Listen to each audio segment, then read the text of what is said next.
I keep dancing with my eyes closed. 'Cause everywhere I look, I still see you. And time is moving so slow.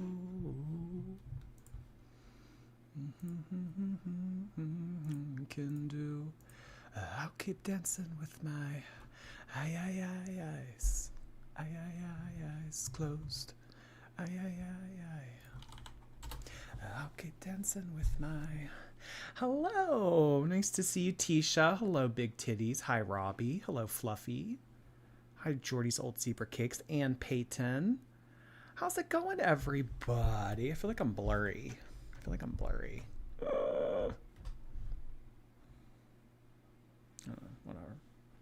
Whatever. So we have an exciting stream tonight.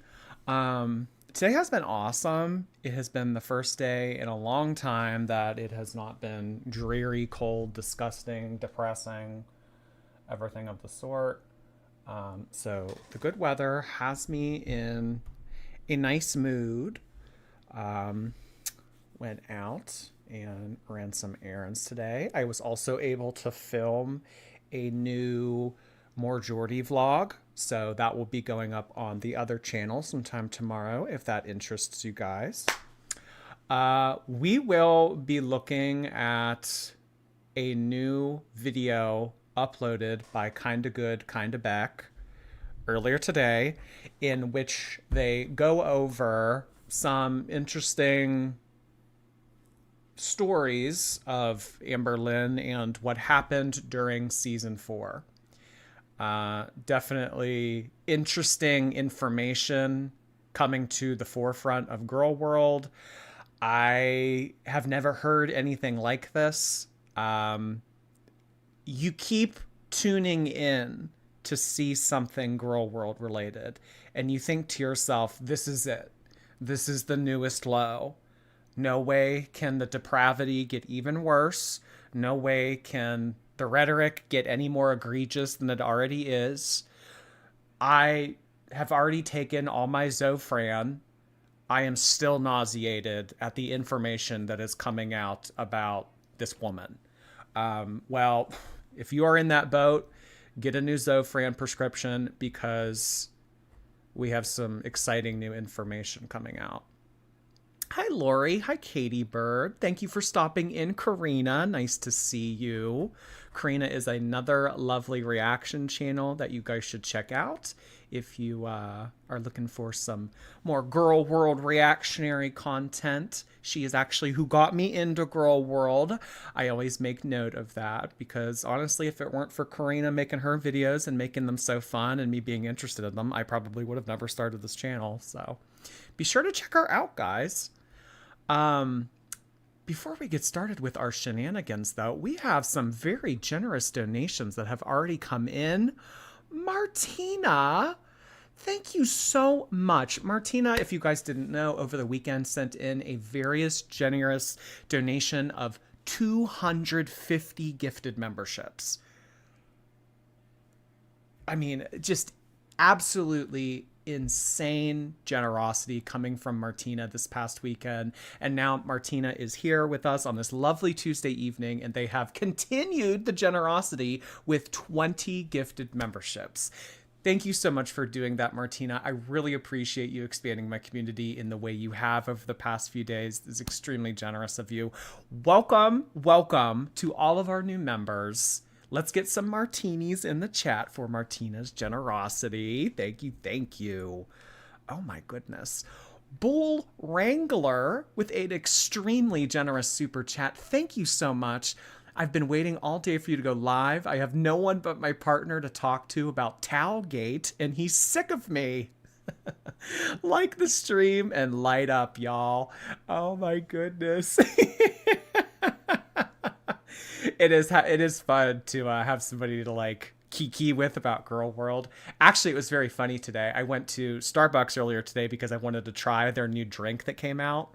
And the girl that works the drive-through usually, just by chance, she was working today. And we like, she and I like, she's like a Girl World person. Like I remember when I went to Starbucks like pretty frequently years ago. Like, I remember, like, I just casually mentioned it, and she was like, "Oh, you mean Amberlynn Reed?" And I was like, "Yeah."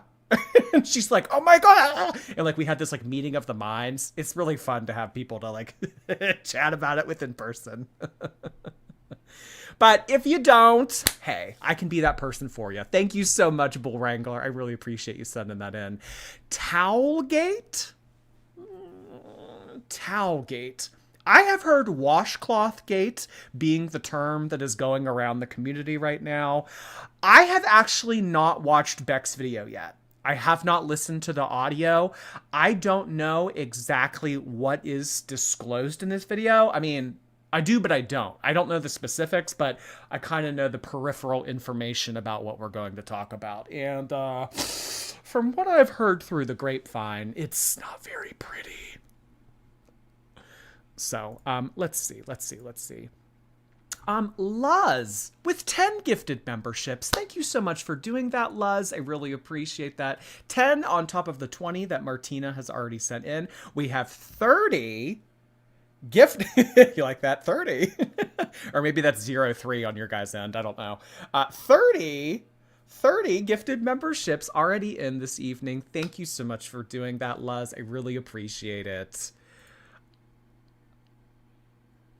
It was on the edge of the sink. Yeah, we are getting down into the nitty-gritty this evening. We are taking a look at the devil in the details, if you will. We are... yes, we are. We are. We will be. Oh my goodness. And as I got done saying that, Martina, oh my God. Martina with another 60 gifted memberships. I mean, this is incredible. Everybody is going to have their name highlighted in green in the chat at this point. 60 gifted memberships, Martina. Thank you so much. Oh my gosh. Our lovely moderator, Gentle Love Stripper, was just gifted a membership. Nice to see you, Gentle Love Stripper. Look at all of... They're still going out as I speak. Thank you so much, Martina. Oh my goodness. I don't know what to say. You have truly left me for a loss of words. I mean, the amount of generosity that Martina has shown me over the past few days is just immense. I really appreciate you, Martina. Oh my gosh. Thank you. Thank you. Holy cow. Holy cow. Y'all are excited for this new episode, aren't you? I mean, I am. I am definitely excited to hear what Beck has to say. I am definitely looking forward to it. So, as always, I encourage you guys to check out the original source of the video. I mean, I don't do this for all the I don't do this for all the content creators that I cover, just the ones I like, but I do encourage you guys to check out Beck's channel here on YouTube. They are close to 100,000 subscribers. That is really exciting. At 100,000, content creators get this cool little plaque. So it's looking like Beck is just shy of 100,000 and getting their plaques. That's really exciting. I encourage you guys to check out Beck's channel, give them a subscribe, and yeah, be the first to watch their video when it first comes out without any reactionary filter to it. But, you know, now that you're here now, you get it through me. Oh my gosh. Some other crazy generous donations coming in. Thank you so much for that, Lady Razzie. I really appreciate that. Good evening, Jordy and the Shorties. I hope everyone's doing well. I've been replay the past few streams due to having a mental, but I'm feeling better and ready for fat girl drama while I work on my Pokemon Lego. The most like comforting bit of advice, the most comforting bit of like life experience that I came to learn was that if you feel like shit, if you feel really anxious, if you feel really depressed, that doesn't necessarily mean you're going to feel that way forever. In one of my favorite movies ever, you guys know that one of my favorite movies ever is Precious. And in that movie, she says, you know what? Yesterday was awful. Yesterday was horrible. But you know what? Fuck yesterday. It is a new day. Thank you so much for sending that in, Lady Razzie. I hope this week goes a lot better than last. We also had a very generous donation come in from a username that I have not seen before. I'm thinking based on today's events, this is a username that was created about the episode that we're about to watch. Thank you so much for the very generous donation from Eric's late grandmother's washcloth.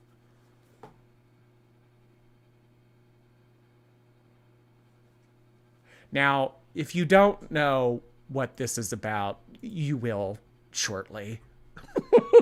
That's all I have to say. That is all I have to say. Oh my gosh. Thank you for sending that in. Okay, guys. There are more coming in. We will get to them as the stream progresses. But let's get started. We have a 38-minute video to get to in Bex. I'm not sure if we're going to do the react today. I don't know. Wait, you know what? When was her... Did she upload yesterday or today? Did she upload Monday? Or was it a Tuesday upload? One day ago. Okay, so you know what we'll probably just do? We'll probably just do Beck's video because it is so long. We'll do the full duration of this video. And then tomorrow we will do a double feature. So we'll do the one from yesterday, the Torrid Try-On haul, and the one about whatever tomorrow's topic will be. So we'll do a double feature tomorrow. Today will just be... Actually, you know what?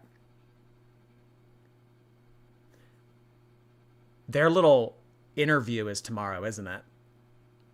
Casey, Mr. Snowflake. You know what? I forgot to talk. This completely slipped my mind.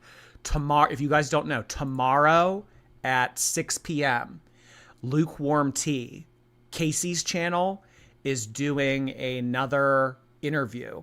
And it's looking like they're doing it with Mr. Snowflake. Now, this is not with Beck this time. Beck will not be on the panel. It will be the same three from last week. So Casey, Jade, and Nerfy. And then it will feature Mr. Snowflake. All right, we might have to skip this one. Just teasing. So yeah, if this interests you guys tomorrow, I encourage you to check out this channel, Lukewarm Tea. It will be Amberlynn's ex-partner from what I refer to as season 1, chatting with Nerfy, Jade, and Mr. Snowflake. So I don't know if any new tea will be spilled. I don't know what awaits in this episode, but yeah, tomorrow at 6 p.m. So I'm thinking tomorrow, I don't know. I mean, I guess if like there's something to react to in this, maybe we'll do this, but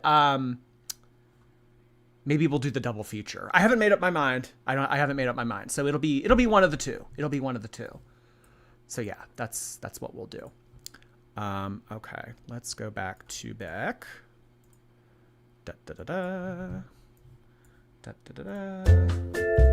Sorry if my fan in the background is a little bit noisy. It's hot, so I have to have the fan on. Elfin Princess, thank you for 9 months on Twitch. Welcome back, hon. Appreciate that. Great Jojo, hello. Going live while I'm on night shift, the biggest win. Oh, hey, hope to keep you some good company during your shift. Thank you, Jojo. Hannah Nicole, thank you for your Prime subscription. Okay.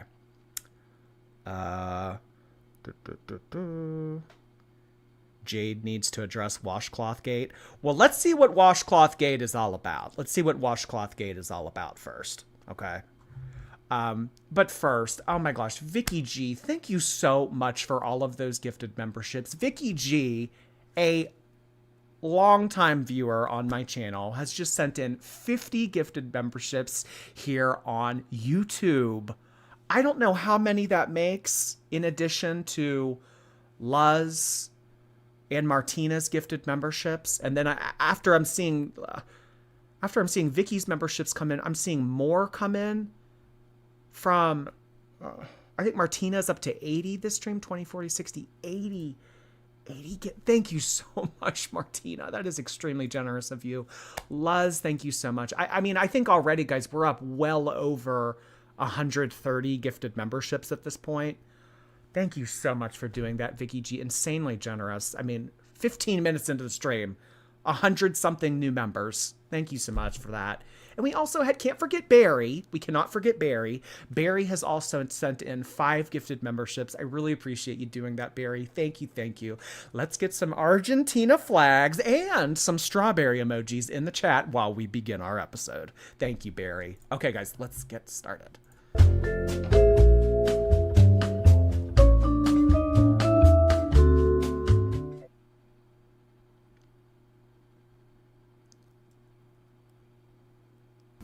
Hey everyone, if you felt crazy after watching everything unfold last week, you're not alone. Trust me, I'm feeling it myself. There's been so much coming out, it's been really hard to keep up. Between reactions and live streams and the podcast with Casey and now Amber's last live stream on Thursday, it has just all been overwhelming. Amber's live was hard for me to watch. It brought up a lot of emotions I've had to confront. Her language, outlook, and how she twists everything was very triggering. And some of it was clearly an attempt to attack my character and discredit me and what I've said about her. Because of that, I had to comb through everything she said, take notes, and try my best to wrap my head around what was going on. Reaction channels have really helped so much with that, and it's difficult seeing so many people watch her lie about me and others while trying to manipulate the narrative. But they remember things even I don't remember sometimes, and getting the outside... Something that Beck just touched on about Amberlynn trying to spin the narrative, something that Amberlynn did a lot in that live stream that they just referenced here in this video. Amberlynn likes to discredit things that are, in my opinion, irrelevant. Or she tries to look for a little something and then make it seem like because she disproved that or because she was able to cast doubt on that very irrelevant piece of information, that person is a complete and total liar. Well, they didn't tell you the whole truth about this, or, well, there was something that they left out about what they said about this, or, well, yeah, I set a timer for this, that, and the other thing, but I didn't set a timer for this. So, I mean, if there is doubt in that part of their story, I mean, really, what can you believe about any that they say? Amberlynn loves to do that. Find a little crack in the foundation and try to exploit it and be like, well, look, everything's fake. Everything's a lie. Everything that Beck has come on here and said, you guys can't, no, there was no wiping. There were no timers. Beck lied about this minor thing that I'm twisting right now. So really, everything's a lie. Oh, that's a lot of fun to watch her do in her live streams. That perspective has been incredibly important and enlightening. I've been trying to keep myself from having to address her directly most of the time. I did consider making this video at her specifically, but when I was writing this, I found out that she wasn't who I wanted to talk to. I wanted to tell you what I thought and what I'm feeling. This is all really... Exactly. Teardrop. Exactly. If you have the opportunity to get back at your ex and make money while doing it, guys, this is what everybody was demanding in 2021. When Beck left the cast in season 4, everyone immediately assumed that Beck would take their new YouTube channel and they would use it to make reactions about Amber. We were all frothing at the mouth for this 3.5 years ago. But it has taken Beck some time to find some confidence, find some footing, get all of their ideas and thoughts together, and now they are ready to drill it home. We always kind of thought that Beck was the lost city of Atlantis in terms of having information against Amber that could really bury her, and it is finally coming to light. And honestly, after everything that happened with Emily, the decline that Amberlynn is on over the past 1.5 years with everything that's happened with Erica and Brittany, Emily, Rarity, like so much shit has gone on the past 1.5 years. Now that we are segueing in to this look back at season 4 that we all knew was still there. It was really like a doormat volcano. It is finally erupting and the lava is going everywhere and no one is here to wipe it up. Really new to me. Yes, I've talked about our past relationship before, but not to the extent I have the last month or so. And I've been on YouTube in the past, but I've never had this amount of support behind me until recently. Now, with more public support comes more attention and more expectations. I knew talking about her again would bring a lot of eyes my way, and I don't want to let anyone down, but I can't stand by and let fear stop me from talking about what I went through and bringing awareness to covert narcissism and mental, emotional, and financial abuse. All abuse survivors deserve to be advocated for, whether it is physical or psychological. Amber herself was once a victim of abuse in her childhood, but she has continuously weaponized her trauma. Oh my God. Is there anything that she doesn't fit the shoe of? I mean, looking at all of this right now, I mean, really, is there anything that Amberlynn doesn't fit the Cinderella shoe of? I mean, this mold was specifically made for her. I mean, isolation.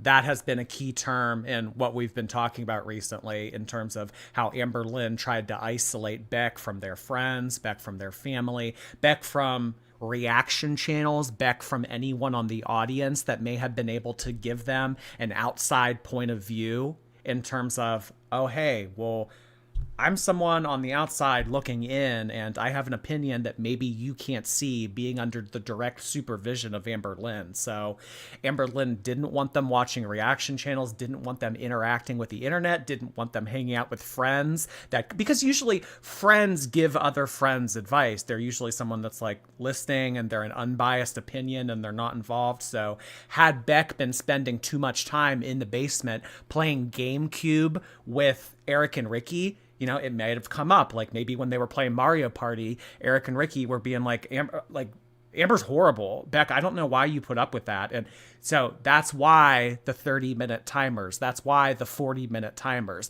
I don't want you spending too much time with your family because they're going to get in your head and you're going to leave me. Isolation, economic abuse. I mean, economic abuse. I mean, this goes along with the financial, taking Beck's inheritance, using money over their head, encouraging them not to work so that Amberlynn can be the sole breadwinner, so that she can make all of the decisions.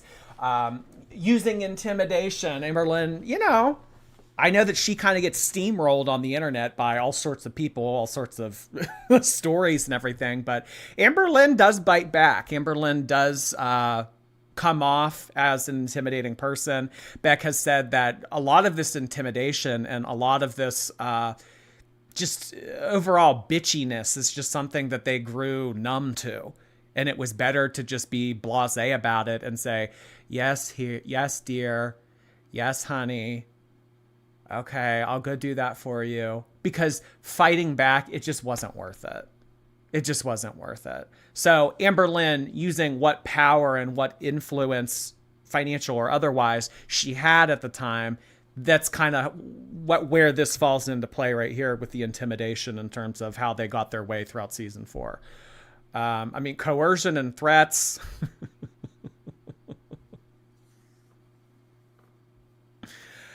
We have kind of talked about if Amberlynn was more able-bodied.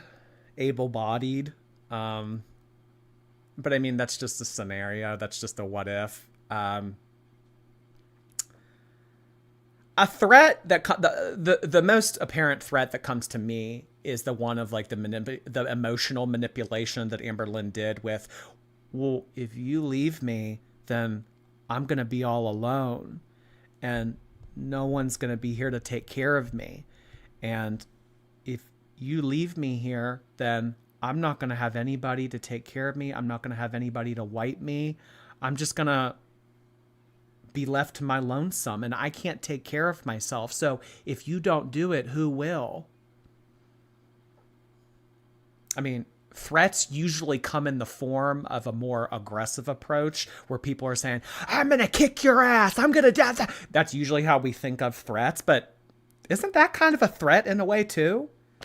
It's like the emotional, tripping somebody, like emotional, it is. It's like an emotional trip. Like the weaponized incompetence. Yeah, that's a good way of putting it. It's like, well, you're going to be the one at fault here if you leave. And we know that she did that with Destiny too. If you go and have lunch with your Meemaw and your mom, then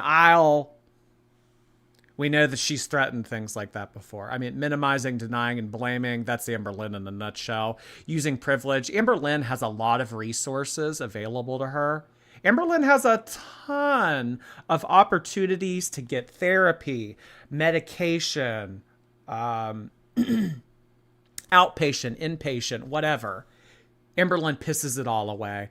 I mean, one of the opportunities that someone out there is struggling with, they would love to have, but because, of financial access, that's not available for them. So, I mean, Amberlynn is able to have really good health insurance. She's able to piss away opportunities like these GLP medications like Ozempic and Mounjaro. I mean, she takes one dose. People out there would love to have that opportunity. I mean, I'm sure there's a lot of you watching right now that would love to have Ozempic or some other type of medicine that would help you lose weight. It would make life a lot more easy. I mean, Amberlynn, it was disclosed to us by Beck that Amberlynn at one point was getting Ozempic for free, basically.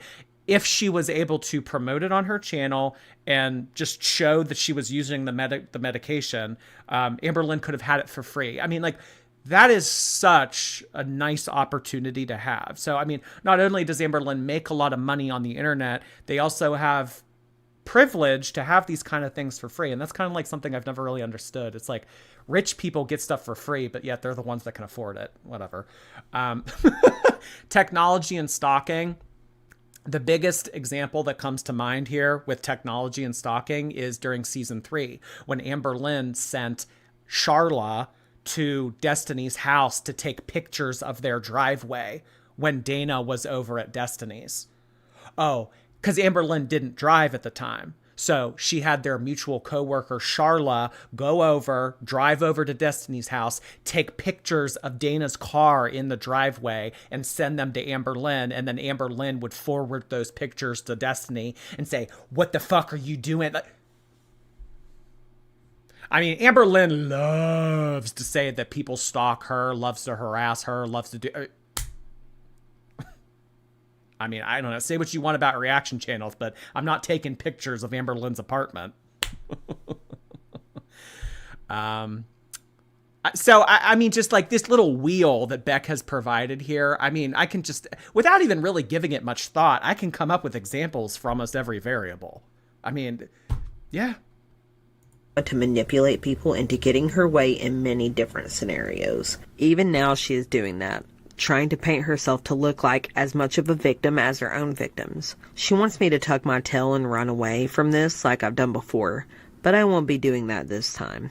First, that's what Amberlynn was banking on. Oh, it's Beck. It's Beck. Little piss-ass, anxiety-ridden Beck. Beck isn't going to stand up for themselves. Are you kidding me?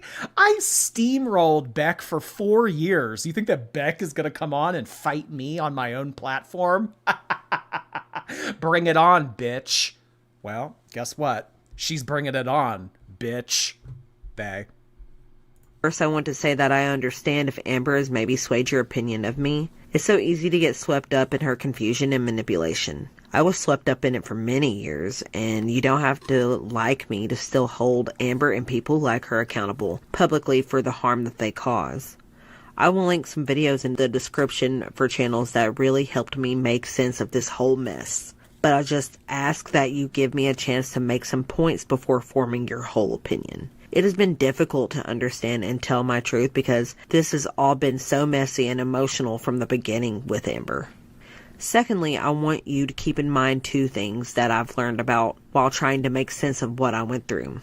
DARVO is a manipulation tactic often used by narcissists and abusers when confronted about their behaviors and actions. Deny stands for downplaying or minimizing severity of actions, deny it happened, reject responsibility for it, or refuse to acknowledge it.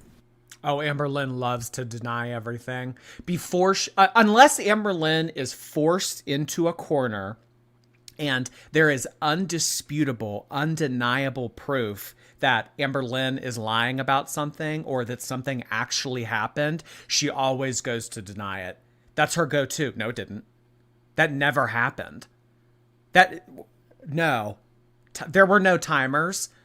There were never timers. Beck didn't wipe me. The first thing, when the wiping first was introduced to us in the original Wipegate, summer 2021, original Wipegate, when Beck first said, "Who's the one that's been wiping your ass?" Amber's immediate response, "Such a fucking lie. Oh my God." She does that with everything. Everything is a lie immediately. And then when you kind of show your cards and you're like, well, what about this? What about this? What about this? And you kind of force her into a corner where she doesn't have anywhere to run, doesn't have anywhere to hide. Then she'll say, okay, well, yes, but it wasn't to the severity that you're claiming. It was only 9 months of wiping, not 2 years. Oh my God, it's exhausting. It really is. I mean, but Amberlynn, she's like a little insect that tries to like a little gnat, like, unless you keep like laser focus on that, like Karate Kid laser focus on that gnat wherever it's flying in the million directions that it can go, which is a strange comparison to make considering Amber never leaves the couch. But unless you are really keeping up with Amber, I mean, she tries to scurry her way out of things. Got to keep up on it. No rest for the wicked. Martina, thank you again. Oh my God. I don't know how many that even makes total. I think Martina has already sent in 60 today. On top of the ones that Martina has already sent in. I think 20, 40, 60, wait, 20. That's either 130 or 110. Oh my, Martina, you are absolutely so generous to my channel. Thank you so much for doing that. 50 more gifted memberships on top of the 250 that they already sent. Oh my God. Martina, thank you so much for doing that.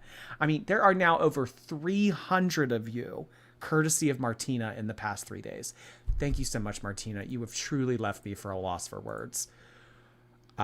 We also had some other gifted memberships come in. Thank you so much from Lady Razzie. I really appreciate you doing that, Lady Razzie. Let's get some dancing red woman emoji in the chat for Lady Razzie. That's the emoji that I have attributed to them. You know which emoji I mean.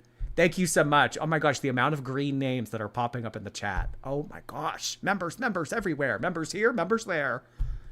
Attack means attacking credibility, character, or motivations and exaggerating or lying counter accusations to divert attention from them. Reverse victim and offender, twisting the narrative to make them the real victim of abuse, casting blame onto someone else to regain control, and manipulating emotions to get sympathy or pity.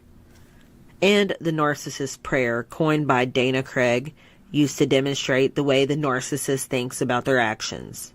That didn't happen. And if it did, it wasn't that bad. And if it was, that's not a big deal.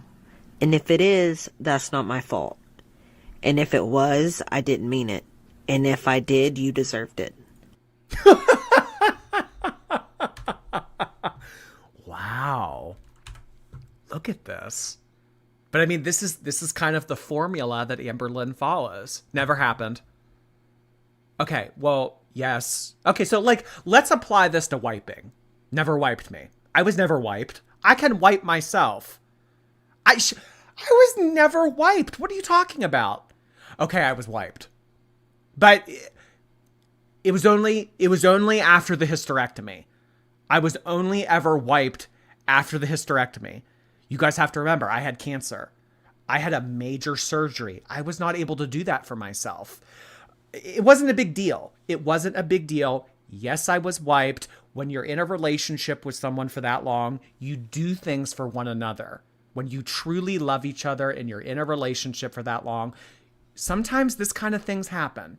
So no, it wasn't a big deal and it wasn't my fault. And if it was, I didn't mean it. No, I didn't want to be wiped. Okay, yeah, I did want to be wiped. But you know what? I was paying all the bills. At that point, I bought Beck a car. I was letting Beck live for free. I was doing whatever. Beck had the access to the banking. I had to ask for screenshots of the balance. So y'all want to come on here and call me the financial manipulator. Y'all want to come on here and point your finger at me and say I'm the bad guy. Well, what about Beck? You know what? I earned the wiping. Yeah, 9 months of wiping. You know what? To be honest, it should have been longer. Only 9 months wiping. You know what? You deserved it. You deserved to wipe for 9 months. I mean, this little narcissist's prayer here that Beck provided, it applies perfectly to so many situations that have happened in the Amberverse.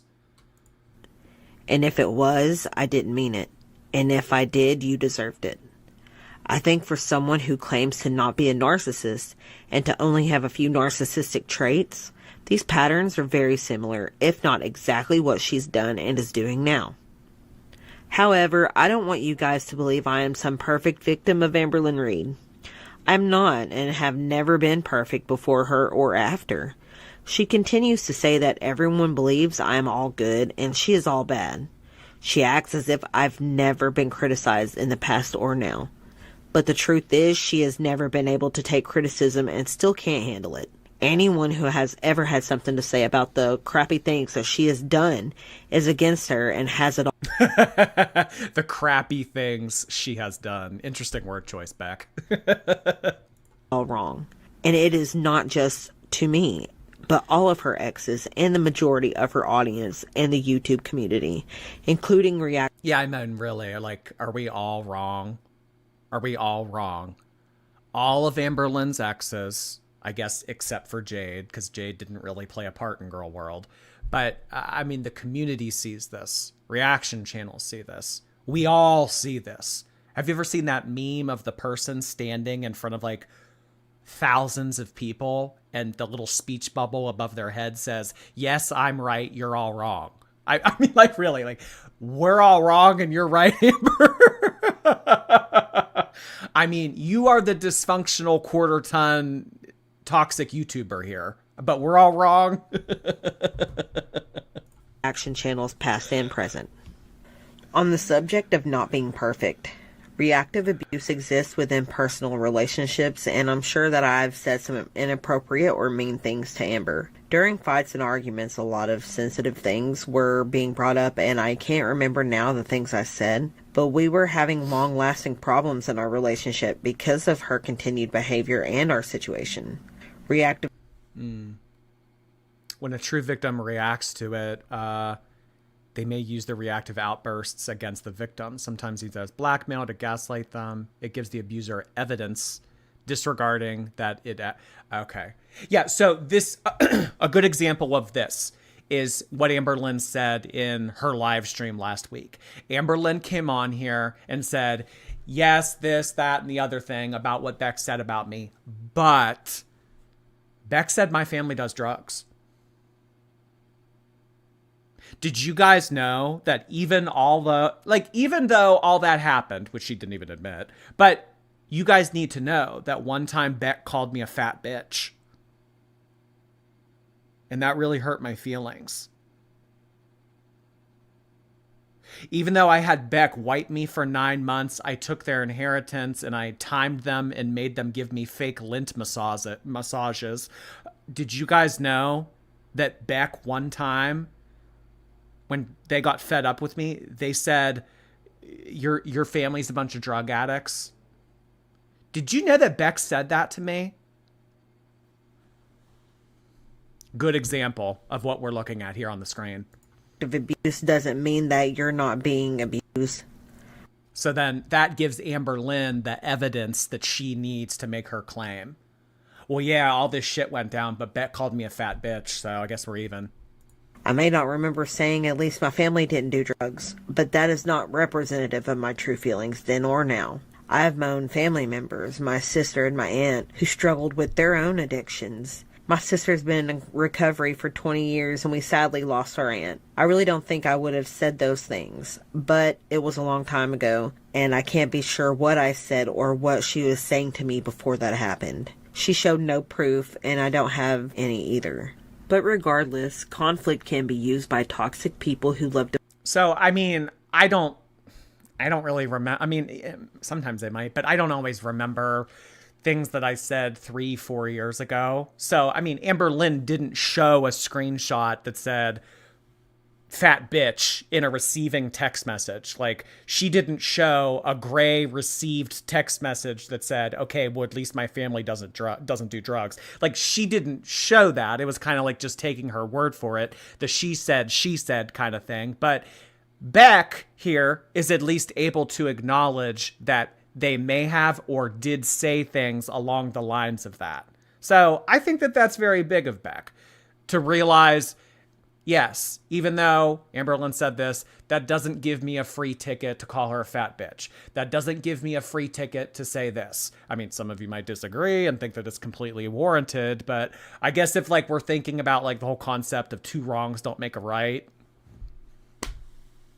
Beck is mature enough emotionally to recognize this. Katie Bird, oh my goodness. Thank you so much for that. Jeez, I really appreciate the red super chat. Oh, thank you, thank you. In an insomnia-fueled act of impulsivity, I registered for the Pittsburgh Marathon. I'm going to rep our shorty community by wearing Jordy stickers on my number. Oh my God. I can't wait to see a picture of that, if you're cool with sharing, of course. Oh my gosh.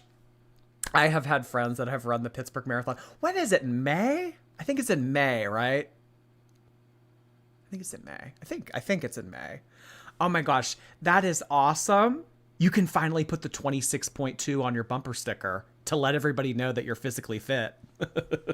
Don't you love when people do that? Good luck to you during your training, Katie Bird. That is awesome. Oh my gosh. A marathon for one of our mods. Oh my God. That's extremely generous of you. Thank you, Katie Bird. Thank you.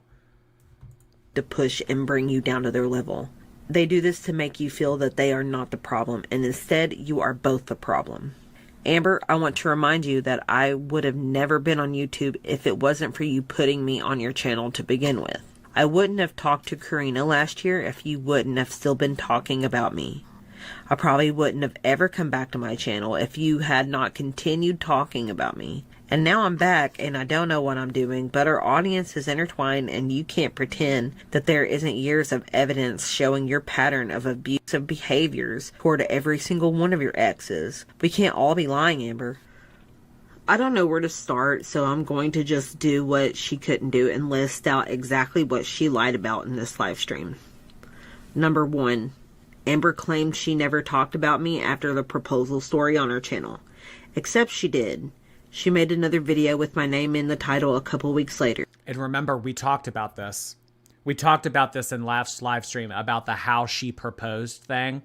This was in retaliation to Beck making a video on their channel titled, "So I Watched Karina Kaboom's New Video." You guys can go back and watch that video. Beck didn't even really spill tea in that video. Honestly, it was Beck giving personal accounts and testimonies to their relationships prior to Amberlynn. They talked about how at one point they were considering transitioning. It really wasn't even about Amberlynn. But Amberlynn saw that as a way that Beck was stepping out of line. No. You do not upload a video on your channel titled, "I just watched Karina Kaboom," one of my arch nemesis on YouTube's channel. You don't talk about Karina Kaboom. So this is what Amberlynn did. In her very not so discreet way, she came on here. She made fun of Beck. She called the proposal cringy, awkward. She made fun of it, said that in her mind, when she had always envisioned getting proposed to, the way that it went down was not the way that she was expecting. She said very hurtful things in a sort of not so passive aggressive way. So this video right here that's circled in red, this was Amberlynn in my opinion, backhanding Beck, saying, no, step back, bitch, get back in line. She talked about me on her Instagram stories and in her Q&As and in the comments of other people's live streams and videos. She even talked about me to people in her private life, according to Alexis, but I care less about that. The online stuff she knew people would see. And how many times now has she said she is done talking about me or the situation and then talks about it again? I've lost count. Number 2. She says she couldn't access the joint bank account that she had a card to with her name on it. I will continue to get into this more when I cover financial abuse later in this video. Same with buying me a car. Number 3. Ooh, I am so excited to hear more about this. The whole couldn't log into the bank account. I mean, I was saying pretty frequently in one of our recent live streams, I want Beck to comment on this. I want Beck to talk about this because there were so many discrepancies and so many holes in Amberlynn's story about the credit card stuff. Financial abuse later in this video. Same with buying me a car. Number 3. Amber said that I claim to never have met Jade or Libby. That just isn't true. There is evidence of me saying I met Jade before, as well as videos of me. Yeah, I don't remember Beck saying this. I don't ever remember Beck saying that they never met Jade. Like, there is a live stream of all 3 of them in the same room. What do you mean? I don't know that. As far as Libby, I mean, I don't know if Beck ever met Libby, but I don't remember Beck saying that they never met Libby either. Being in the same room as Jade. Libby, I did say that I never met, but that's because I'm pretty sure we never did meet in person. There's a video of me sitting with Amber and talking while she was on You Now with Libby. I did not meet Libby. I knew of Libby as a friend of Amber's she knew while with Destiny. Okay, so they never met face to face. It was just over some type of video chat. This seems irrelevant to me. But the only reason that this was brought up is because, you know, like I said earlier, if Amberlynn can find the slightest crack in the foundation and say, oh, look, a lie, then in her mind, she can cast doubt over everything that Beck is saying. Beck is a confirmed liar. They're a terrible person. Like, this is what she's trying to do. This is what she's trying to do. Well, look, Beck lied. Look, Beck lied about this, so that means they lied about the wiping, too. Number 4. She says that Eric and Ricky told her that I admitted to using her for money and called her a fat fucking bitch. And I know some of you really wanted that last part to be true, but I truly do not remember saying those things to Eric or Ricky. I did complain about Amber sometimes, but I never made fun of Amber's weight or body, even after the breakup. And why would I admit to using Amber for money if that's what I was doing? It just doesn't make sense. Eric and Ricky are also notorious gossips, and they love the drama. They told me back when we were still talking that my own sister and Logan were talking crap about me behind my back, and they weren't. Number 5. Amber claimed to have told me many No! No! The fat effing bitch rumor was a lie. No! All right, well, maybe I'll keep saying to make up for it. No, I won't. That would be mean. times to go get a job if I was so bored, and that she supported me in working or starting my own business. She also said that I only ever Ubered twice. That was a lie. I drove for Uber when I could, off and on, even after the breakup. Buying me some Yeah, and the thing about that is, Beck only did Uber Eats like twice. Well, you didn't want Beck to ever go anywhere. Unless it was running errands for you, you didn't want Beck leaving the apartment. You wanted to be attached to the hip with Beck. Well, how is Beck going to go? I mean, I used to DoorDash. I mean, you can easily go out for 8-hour, 10-hour sessions and just bebop all around town, bring people their orders, take them here, take them there. Like, it's very easy to treat that as a full-time job. Amberlynn didn't want Beck out there for 6, 8, 10 hours at a time because Amberlynn wanted her companion at home. Well, Beck only did it like twice. art supplies doesn't equal being supportive of me working and having a job. She admits herself in this live stream that she was controlling of my time and never wanted me to leave her alone. Which is it, Amber? Was I allowed to leave to work, or did I always need to be with you? Yeah, really. And then on top of that thing about like Beck never pursuing their passion or never like wanting to put work into their professional aspirations like that. Well, I bought you some fucking yarn. I bought you a bottle of Elmer's glue from Michael's. Why aren't you Vincent van Gogh already? Come on, hurry up. You don't want to, you're just lazy. You just don't want to do it. Number 6. She tells people in her live that I said we weren't friends after the breakup, and that isn't entirely true. On my channel, I've said before that we hung out after the breakup, but that after I moved out, we were only friendly. Oh, yeah. The thing about Beck lying that they were actually on good terms. I mean, I saw right through that. You guys, I'm sure, saw right through that as well. About the thing about Amber. Look, we were actually friends behind the scenes. I have text messages to prove it. I have text messages that prove that Beck told me that we were friends. Beck was being friendly with you, was being cordial with you because they were destitute and really didn't have anything to their name. They needed financial help. They needed to get on their feet. So a lot of people in life do things, or they have to kiss ass, or they have to suck up to people that they otherwise would push off a mountain if they could to get by. It's just something that you have to do in life sometimes. That's what Beck was doing. To get by, to get their stuff back, to get the money that they were entitled to, they were having to be friendly to you, Amber. Look, we were friends. No, you weren't. That's not friendship. We rarely saw each other unless I was dealing with my stuff at the apartment, and sometimes we were with mutuals. She continued to reach out to me every once in a while, and I continued to keep the peace when I had to because I still had people and stuff connected to her. Number 7. She lies about giving me her doctor's appointment slot for our psychiatrist because she was so worried for me. I don't understand this one or even why she thought that's how doctor appointments work. But I will bring this up again when I talk about my health history later in this video. Number 8. So Amberlynn, in one of her recent live streams, told us that out of the goodness of her heart, because she noticed that Beck was struggling with their mental health so immensely, Amberlynn gave up her very highly sought after psychiatry appointment to Beck. Apparently that never happened. Okay. Amber dances around implying that I pressured her for sex by asking her to be in a relationship. You have no idea how nauseated I felt hearing that. I'm going to be going into more detail. Yeah, because I mean, really, anytime that you hear Beck talking about their formation of a relationship with Amberlynn, it was always Amberlynn kind of pleading and hoping for the relationship. Oh, come on, Beck. No. Be my partner. Be in a relationship with me. I want you to claim me. I want us to be a couple. Please, please, please.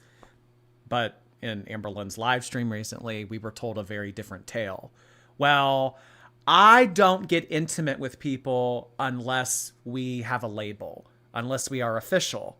If we have not gone steady, we will not be doing that. We won't be doing that. I'm sorry.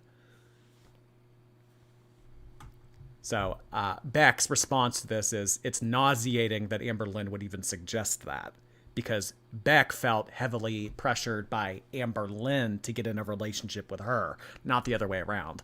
And telling you the whole story of that night. Number 9. Claims she never saw the settlement money and that, quote, it just went into the joint account. I don't know what happened to it. Number 10. She lied and said that she took the joint debit card away from me because Jade was uncomfortable. That card was only attached to the joint account we shared that originally was my account, and by that time she already had a separate private account with the same bank that all of her money was going into. Yeah. So she got her own bank account with this Monticello bank, and then moved all of the money from that joint account that she had with Beck at the time into her new account. That's probably why it was easier for her to do it that way, because if Amberlynn had this Monticello bank with Beck and they had all their money there, it would have been a lot more difficult. Well, it wouldn't have been difficult. It just would have it would have taken more time. It would have been more of a hassle for Amberlynn to move that money from Monticello Bank into her new Bank of America account. But because she opened up a new account with this Monticello Bank, she was able to transfer it pretty easily over to a new account like that. It all comes back to laziness and convenience. Private account with the same bank that all of her money was going into. Yeah, so I mean, Beck, at the end of the day, I mean, I don't know if Beck kept this account or if they closed it. I don't know. They might have just mentioned that. But regardless, there was no money in it. Amberlynn had put it in her own. So yeah, she really made out like a bandit. Private account with the same bank that all of her money was going into. Number 11. Amber also lied about free bleeding, about how long I helped her wipe, how often I brushed her hair, and how often she showered. And then she also read out a chat about us both having hygiene issues. But I will once again get more into that in another section. Next, I will address the screenshots that she did show in her live stream and the situations surrounding them from what I remember. Screenshot A. Before we move on to the screenshots here that Beck is going to address, I really appreciated I'm not just like kissing Beck's ass, I'm really not, but I really appreciated the way that they lined up all of the bullet points. This is what I would love Amberlynn to do. But this is what Amberlynn loves to do. This is what Eugenia loves to do. They love to come on here. They love to give sweeping generalizations. They love to give these very vague blanket statements and say, no, it's all a lie. They lied. Blah, blah. Beck is actually sitting down, taking the time to map all of this out and have a discussion about it. This is how you get to the core of conversations. This is how you actually get shit done. This is how you take accountability. This is how you, quote, cut the shit. I really appreciate that they went through all that and came up for that list for the audience. Talking Crap, September 7th, 2022. Prior to this, I had made a video on my channel that briefly mentioned Amber. I watched a Karina video and talked about it. I mentioned past relationships, and when I brought up Amber, I said something like, there were good and bad times, and she made a video shortly after that, on September 6th, that talked in length about my proposal to her. In her video, she belittled me again and talked badly about me, making the whole thing sound like something she never wanted and was... Yep.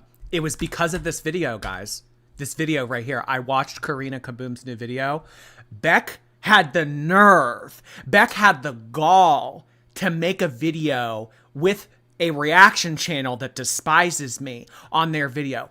This right here, this how she proposed video, this was Amberlynn backhanding Beck. This was her saying, get in line, bitch. She made fun of the proposal. She demeaned Beck in this. She said it was nasty. If you go back and you watch this video, this was shortly after the I Watched Karina Kaboom video. So this was Amberlynn retaliating, which really, it wasn't even warranted because Beck didn't even really say anything about Amber in it. Talked in length about my proposal to her. In her video, she belittled me again and talked badly about me, making the whole thing sound like something she never wanted and was below her. Apparently, I sent her this text the next day. B. Last effing warning. Stop talking about me. All you do is talk about me and I just want to forget you and all the bullshit. I will stop being silent if you don't, and I'm not the only one who has a lot to say about you. Final effing warning. Take my name out of your mouth and I will get the law involved. I think this one is pretty self-explanatory. It was a little over a year after the breakup and I had just had enough. If I didn't see when she would post something about me, someone was sending it to me, and in those moments, I just wanted nothing to do with her anymore. I'd finally broken up with her and gotten away, and I needed time to be left alone. Screenshot B, the banking. A, how much money is in the bank account? B, sends screenshot of account that both of them had access to. She doesn't show a date for when this was, but it seems like it is before she opened her private account with the same bank. I want to reiterate that when we got together, only I had a bank account. She asked to deposit the money she would make from YouTube into my account because she was too fucking lazy to open up her own. Because what's easier to do? Setting up your own, which isn't even a lot of effort in something that every adult needs to do at some point. What's easier to do? I mean, honestly, guys, it all comes down to convenience. It all comes down to Amberlynn being lazy. What's easier for her to do? Hey, text me your accounting and routing number. I'm going to have my AdSense direct deposited into your bank account. Or spending 30 minutes talking to a financial rep at some bank to open up your own. She's just lazy. She did not have her own. So this is the only time that she was not able to see what was in the account or access it herself. I don't remember exactly when we went. And then Amberlynn used that, spun it, and said, oh, well, look, Beck was actually the one financially manipulating. Beck is the one that had the keys to the kingdom. You were just too fucking lazy to open up your own account. And now she's trying to use that to her advantage. What a piece of work. Mantha, thank you so much. I just joined the Wisdom Teeth gang. Now, don't make me laugh too much. Oh, gosh. I hope they give you some pain meds, pills, whatever. Hope you feel better, Mantha. Kelly Hines, thank you. I introduced my boyfriend of 3 years to Girl World with the info today about the counter rags. He hung up on me. You'll wear him down. You'll wear him down. Thank you, Kelly. Dell, thank you, Dell. May I offer you a clean washcloth in this trying time? Let's wipe. Oh, God. Let's wipe. Oh, God. Thank you, Dell. Nice to see you. Froggy, thank you. That is your color. Happy Tuesday, Jordy. Oh, thank you so much for saying that, Froggy. Yeah, I really like light blue. I like wearing green, honestly, because I feel like it brings out the green in my eyes. But when I wear green on here, it bleeds through because of the green screen filter. So blue's the next best thing. Thank you, though. Bull Wrangler, thank you again. Trey Danette, hello. I am here for Washcloth Gate. Oh, we're getting to it. We are getting to it. Fig, thank you. Can I borrow a washcloth? I promise to give it back. You can borrow one, but I don't need it back. Baby Baba, thank you. Just got off work and I saw everything about the washcloth. I'm scared in the McDonald's parking lot. Well, get home and cuddle up on the couch or something because the horror is incoming. Tone Pex, thank you for 4 months. What's up, sickos? I'm here for the circus. Thanks for dedication, Ringmaster Jordy. Ringmaster. I don't know about that. Thank you, Tone. We had 10 additional gifted memberships come in just now from Lady Razzie. Let's get some more dancing woman in red dress emojis in the chat. Thank you so much, Lady Razzie. I really appreciate you sending in more. There have been so many gifted memberships this evening. I really appreciate everybody who's sent them in this evening. Thank you, thank you. Isabel Schumacher, hello. I'm scarfing down my dinner to avoid the incoming topic. Yeah, if you guys are eating, you'd better finish up quick because... yeah. Went to the bank, but it was around 2018, 2019, somewhere in there. That day, she opened her own private account and also officially had her name put on mine, making my account the joint account that we both had access to. Eventually, she had her YouTube checks directly depositing into her private account. But when it was in the joint and when it was in hers, she had full access to both. I only had a card for the joint account that was originally mine. After quitting my job and slowly becoming her full-time caretaker, I had no money of my own going into the account. But nothing was spent without her knowing about it or being the one to spend it herself. Yeah, so eventually Amberlynn did get off her ass and open up her own bank account. And then she changed her direct deposits to her private account. So, but she was still on the old account. So the little bit of money that Beck came into contact with, you know, whether it be from doing Uber or whether it be from getting an inheritance or whether it being from an art commission but the point is the very little money that Beck came into contact with, Amberlynn had access to both accounts. So Amberlynn could put her claws into the joint account and she also had her own private account. So that's shitty. That's shitty. Knowing that Amberlynn had 2 bank accounts at the time and had access to both. Honestly, what should have happened was Beck should have been on their own bank account after that. It's like, okay, well, now you have your own account, so you don't need access to this one anymore. That's what should have happened. But Amberlynn stayed on it so that she could control any money that Beck may have gotten put into it. And when the inheritance came in, she immediately had access to the $6,000. Self. Screenshot B.2 banking. September 2nd, 2021, only a couple months after breakup, June 19th, 2021. A. You need to open your own bank account. Just open a new one. I'm going to keep this one for now. I need you to start using your own money for redacted and stuff. Plus, when I pay you on this 22nd, I don't want you using this bank account anymore. Why did Beck... That was Beck's account. Why did Beck need to get off of that account? You know what I mean? Why did Beck need to leave the joint account? So Amberlynn had 2 bank accounts at that point. Why did she need her own private one and then the one that she had with Beck?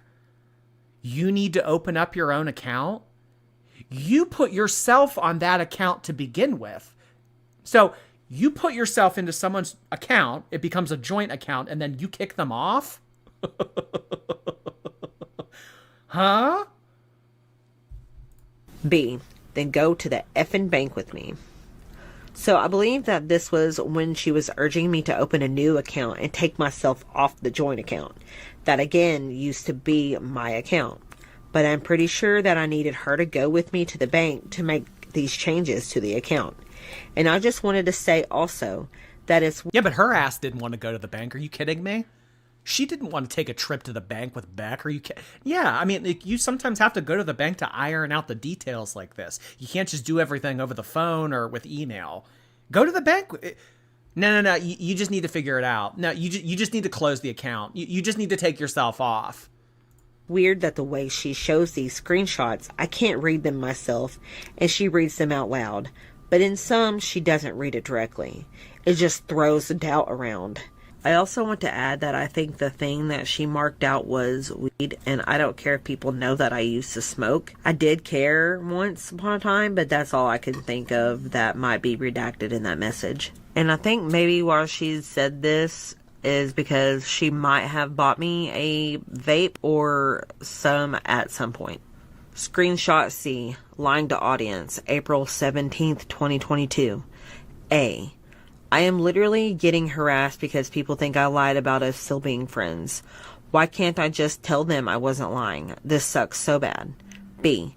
It's best they don't know, as sad as it is, that would kill my channel. I do not want them knowing. It will be an even bigger, more messy thing. I'm going to address that I saw... Yeah. Beck wanted to keep this fake play nice relationship with Amberlynn, but she didn't want the audience thinking that they actually had something going on in the background, because it would have came across in a way that made it look like Beck was deceiving the audience, but they really weren't. Amberlynn, when this originally happened, wanted to run to the internet and be like, look guys, me and Beck are friends. Y'all can lay off now. Me and Beck are friends. But Beck didn't want that. Beck just wanted to keep Amberlynn at arm's distance and okay, we can be cordial. We still kind of have the same social circle, and we're still kind of figuring things out with our finances. So yeah, I'll grin around you. I'll be nice around you and everything. But Amberlynn wanted to be well, I should be able to take this public. I should be able to tell the audience that we're on good terms. I want to look like the good guy here. And Beck said, no, don't do that. Don't do. It's an awkward position to be in. You and gave the rings, but we don't hang out, dude. That's just how it has to be. That's what they have to know. YouTube is my only income, and I'm only getting $200. Amber adds that I said that I had a job even though I didn't. A. What about the backlash I'm getting for lying even though I'm not lying? B. If this comes out, it would be even less. Amber adds that this was about money. A. I'm choosing you over myself. B. You should have said nothing at all. Amber didn't say that part. B. I lost my job.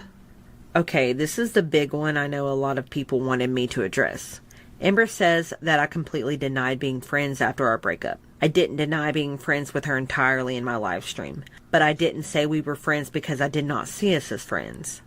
I explained that we did see each other in passing, when I needed to go to the apartment where some of my things still were, whenever she asked me to do something for her, and while being with mutual friends. To explain the screenshot, Amber mentioned me in a different video and told the audience that we were still friends at that time. This is why I said you should have said nothing at all, which she conveniently did not read out loud, except I didn't consider us to be really friends at the time, and I didn't want her talking about me on her channel.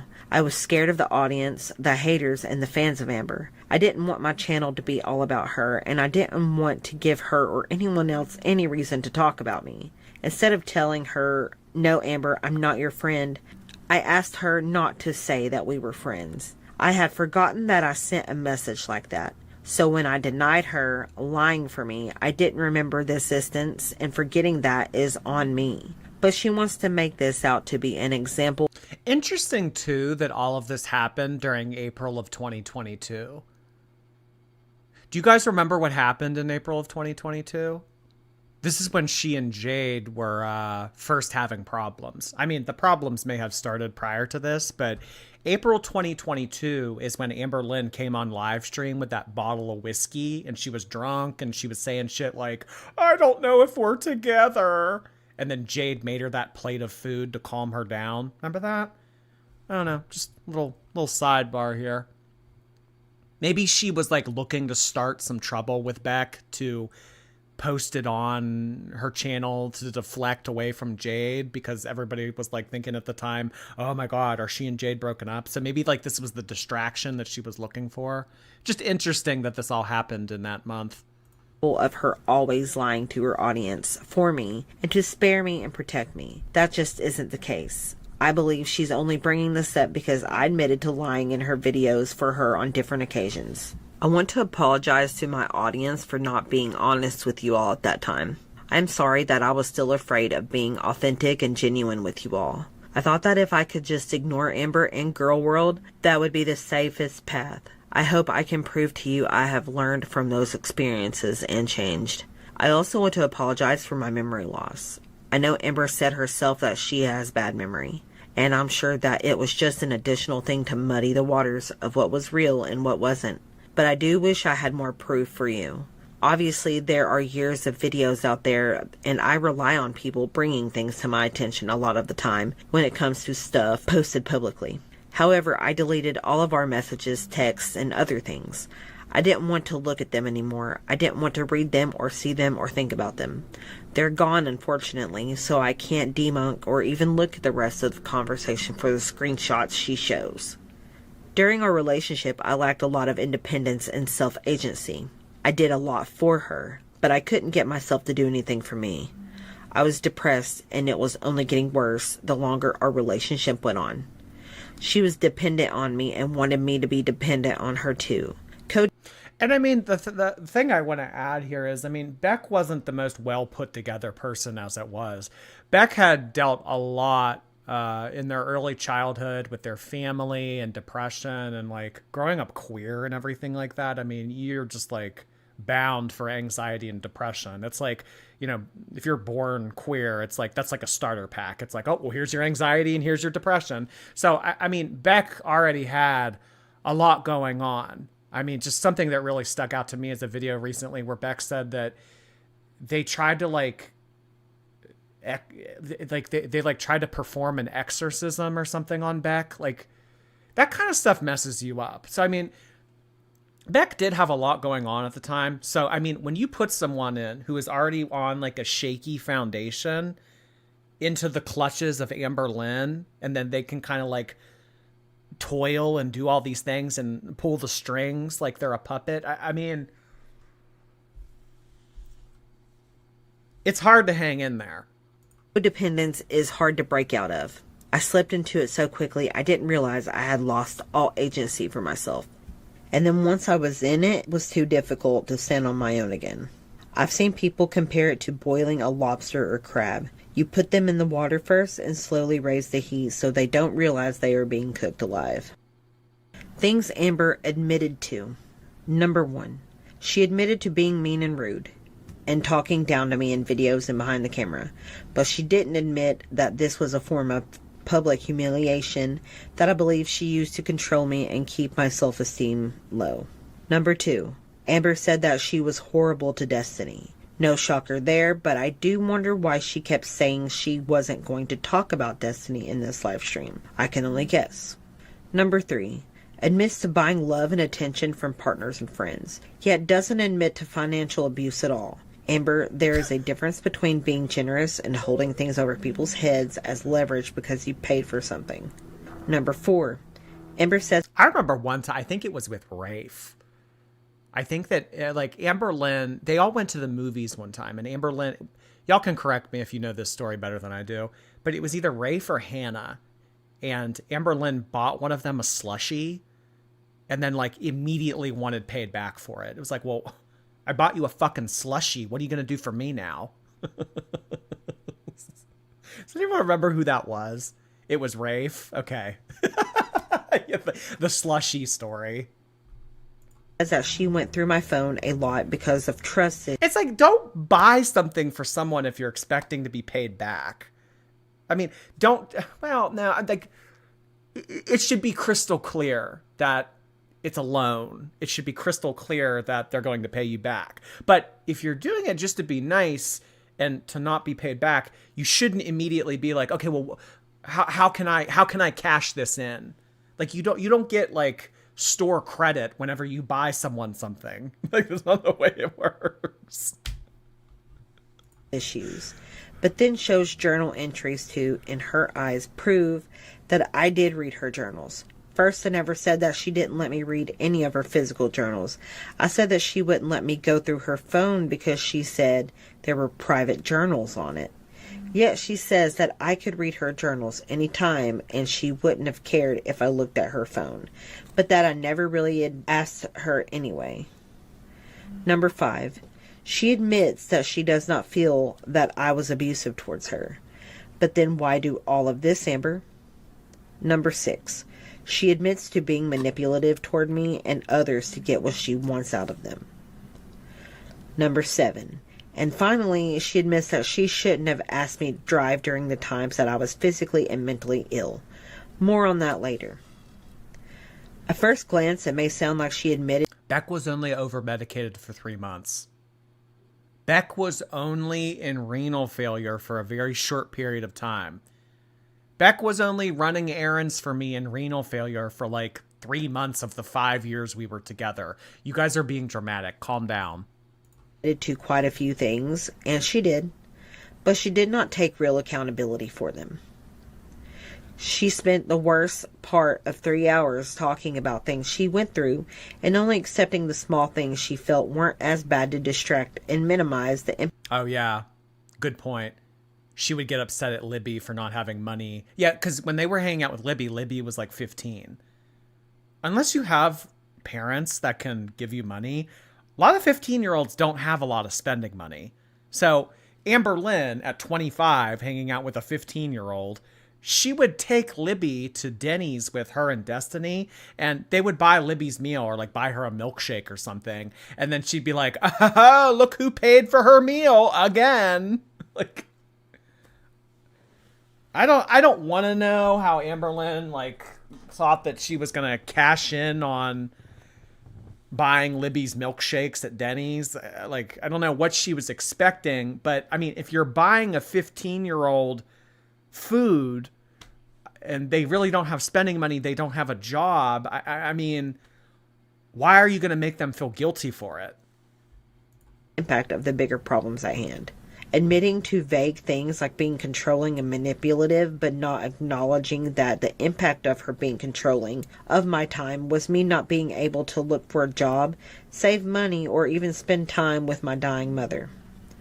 Amber continuously denied or straight up ignored the bigger issues or the details that didn't support her explanation for her behaviors. Things Amber denied/ignored. Number 1, she denied still talking about me after the breakup. Number 2, she denied asking me to send her the settlement inheritance money and me sending it to her for bills and other things she paid for. Number 3, she fully denied ever being financially abusive to anyone because of her infamous kindness and generosity. Number 4, denied using a timer even though I said sometimes she did and sometimes she didn't. She only said this to make it sound like I wasn't telling the truth about her tracking the time for things I did. Number 5, she underestimated how much I helped her. I love how Beck capitalized the word only. I was only wiped for 9 months. I want you guys to think back of June. I want you to think back to June of last year. Okay? Everybody thinking back to June of last year. So, for every shit that you have taken since June of last year to today, somebody cleaned up for you.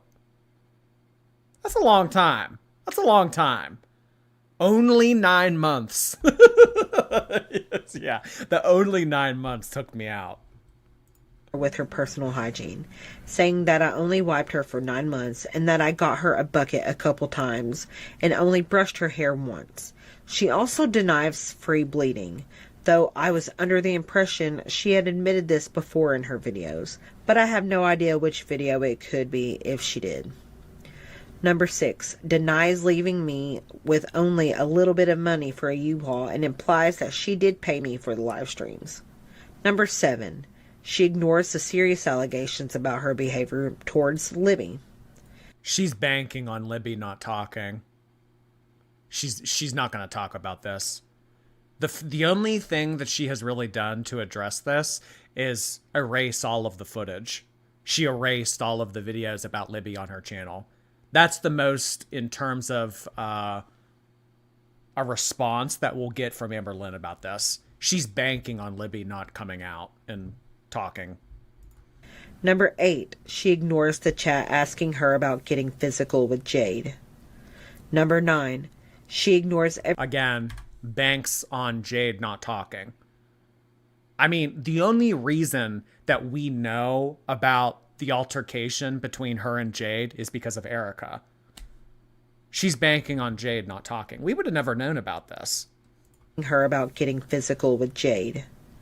Number 9, she ignores everything that had to do with feederism and her irresponsible involvement with feeders and making feeder. She has too much on her plate right now. She's already trying to do so much damage control. She's already trying to deflect in so many different ways. She can't do the feeder stuff too.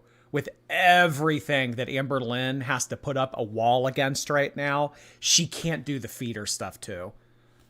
I mean, maybe in the future. Maybe in the future I'll come up with some lie or some type of twist or some type of way to spin this so that it wasn't actually a feeder narrative. Not today.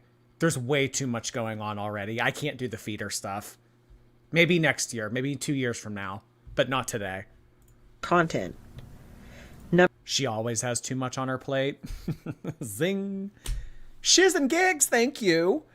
Day 4 of my wisdom teeth removal, feeling ready to deny washcloth allegations. I love it. Thank you, Shiz. Wonder if Amberlynn ever heard her get wisdom teeth out. Mackenzie, thank you. We got new press-on nails today. I made with my coworkers. Play choosy to which ones I would buy. Oh my gosh, you're making your coworkers play choosy. Oh boy. Time to buy thousands of stickers next. Julian, thank you. Boyfriend's introduced. He also says skinny. I love it. Thank you so much. Welcome to the new boyfriend. Hey, hey. Kristen, hi. Never going to look at the corner of a sink again. Spoilers. Spoilers. Lady Razzie, thank you for the very generous donation. I hope everyone's doing well. I've been replay gang due to school. Oh, sorry. I read this earlier. Thank you so much, Lady Razzie. Lanny, thank you for 4 months. Juniper, thank you for those bits. I appreciate you. We'll see you on the replay. With love, Nar, hello. Your practical final in art is tomorrow. Wish you luck. Also, the washcloths. We're getting to it pretty soon. Good luck tomorrow, hon. Casey Lopez, thank you for 4 months on Twitch. Hello, thank you for your prime. Cynthia, she's a really cool dancer. Amber, never beating the swamp ass allegations. Swamp ash allegations are about to take it up a notch.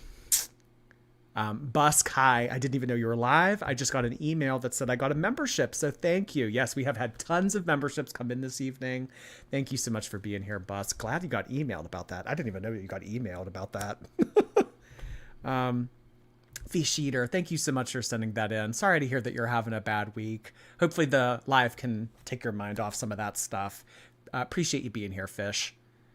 Kristen, hi. The same again. Not look at it the same again. Yeah, I don't know. I don't know if I'll ever attribute the same cleanliness to washcloths after watching this video. Incoming, guys. We're about to hit the climax. And not a good kind of climax. Hypertensive Tomato, thank you. Everyone grab your washcloths and like the stream. Yeah, if you guys have not already, I would really appreciate it if you guys press the thumbs up button. Yeah, get a washcloth, like the stream, find a spot on the couch, grab a snack. Maybe not in that order. Wash your hands. Somewhere in between there. Stair Lynn, thank you. It's my friend Toot's birthday. Thank you for introducing me to Girl World and to you. Thank you so much, Toot. What a cute little name. Appreciate that, Stair Lynn. Happy birthday. Oh, sorry, to Toot. That one kid, thank you for 10 months. Wasting my prime sub on my favorite reactor. Love you, bitch. Love you back, that one kid. Thank you. Number 10. The last thing I'll mention here is that she gets asked, what is the worst thing she did to me? And she replies with, the cruelest thing I ever said to Beck? God, I can't remember a lot of what happened, obviously, but let me think of something.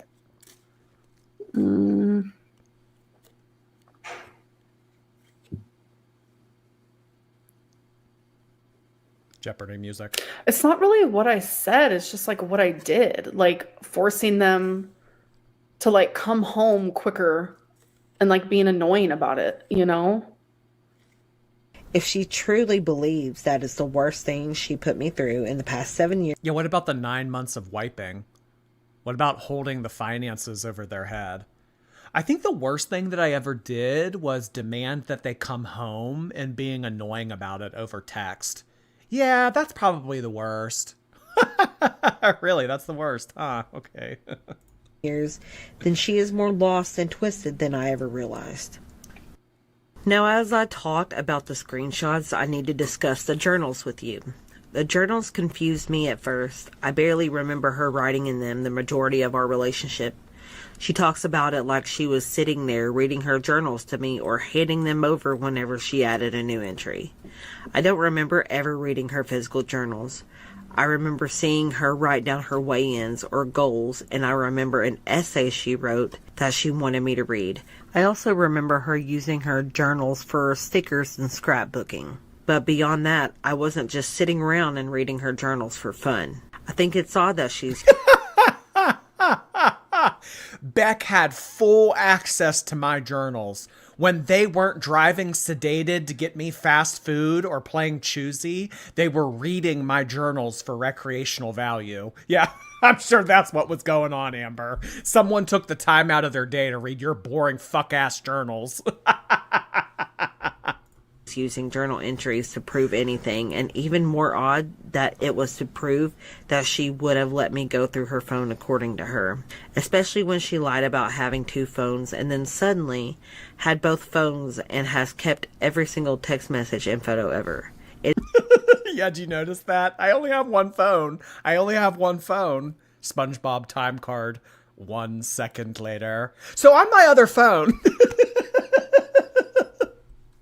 I waddled my ass to storage and got my old phone. It is interesting that she brought... Yeah, it's amazing that she can find a text message from 4 years ago like that, but can't find Rarity. Oh, God. I don't know. Maybe she doesn't leave the back door open for the phone to run out, just the cat. Brought the journals up because it reminded me that she had this online secret private journal on her phone and laptop that she says she had for years, probably back when she knew Casey and Crystal.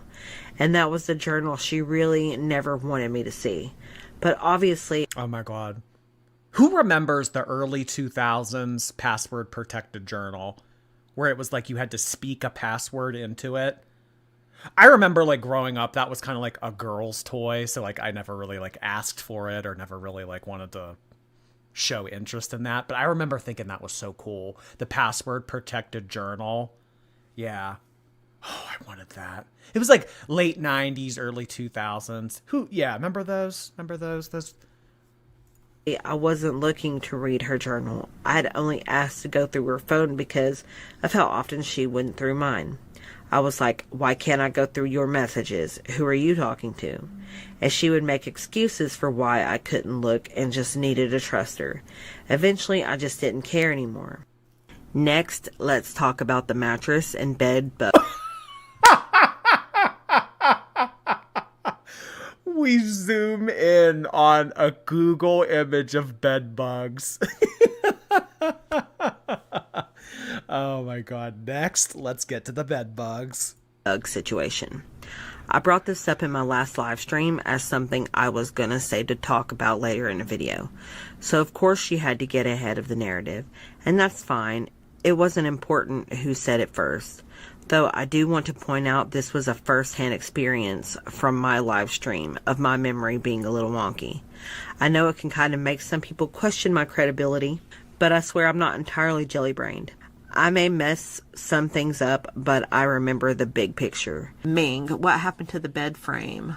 What do you mean, like the bed frame? Like that's what you brought up. Yeah. Wait, what do you mean? Bed frame that you had to get rid of? You mentioned that. Yeah, you mentioned it. You said you wanted to hold on to that. They're talking about like what you were talking about just a minute ago, where you were like, I'm having a giant brain fart. Hey, wait, is it the one that we had bought together for her room? You mentioned it. Oh. Aren't bed bugs like really unforgiving too? Like if you get them, like basically the only way to get rid of them is to get rid of the mattress. Like, I mean, I don't know if there's like a way to purge a mattress, but bed bugs are like that's not good. Like new mattress or bust. The bed frame. Oh, in her first apartment when we first met. Yeah. And she was moving out. Oh, I really want... And I mean, on top of that, they had already had the blood-stained mattress that was on fire that they ended up burning. The one mattress that the cats were shitting on because the litter boxes were overflowing. I mean, shit. Where are they getting all these mattresses from? I mean, this is just 3 mattresses. I don't know if it's the same, but the one that got shit on by the cats because of the overflowing litter box, the one that had blood on it that they had to burn, and now the one that was bed bug infested. I mean, damn, are you going to get a bulk order for this shit? Are they getting these from some wholesale store? I mean, all these mattresses that they're going through. I want to tell you guys, but I mean, these bitches are going to walk into some mattress discounter and they're going to say, again? I've got some stuff that I'm holding on to, just in case. So yes, it was about the bed bugs. While Amber was living in the townhouse, she had gotten bed bugs. This was after Destiny and her broke up, and we were seeing each other. The bed bugs could have come from the neighbors. They were horrible at the time, but it was impossible. You can get a cheap mattress at... Well, you got to remember, Amberlynn... Longitude and latitude. Amberlynn isn't no twin bed sleeper. She's not even a full. I'd imagine Amberlynn needs, at minimum, a queen. Possible to know. However, Amber let it get bad and pretend... Sounds like a brothel. Yeah, the sales associate at mattress discounters. Are y'all running a brothel?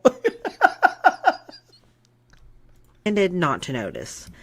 I had bites all over me. I think she probably did too, but maybe didn't want to admit it. I helped her get rid of them, quarantining her clothes and the mattress, and when she eventually moved in with Eric, Ricky, and I, she asked me to lie to them for her. At the time, I felt like I didn't have a choice because I didn't want her to be homeless, and she begged me not to tell them. I cared about her. Oh my God.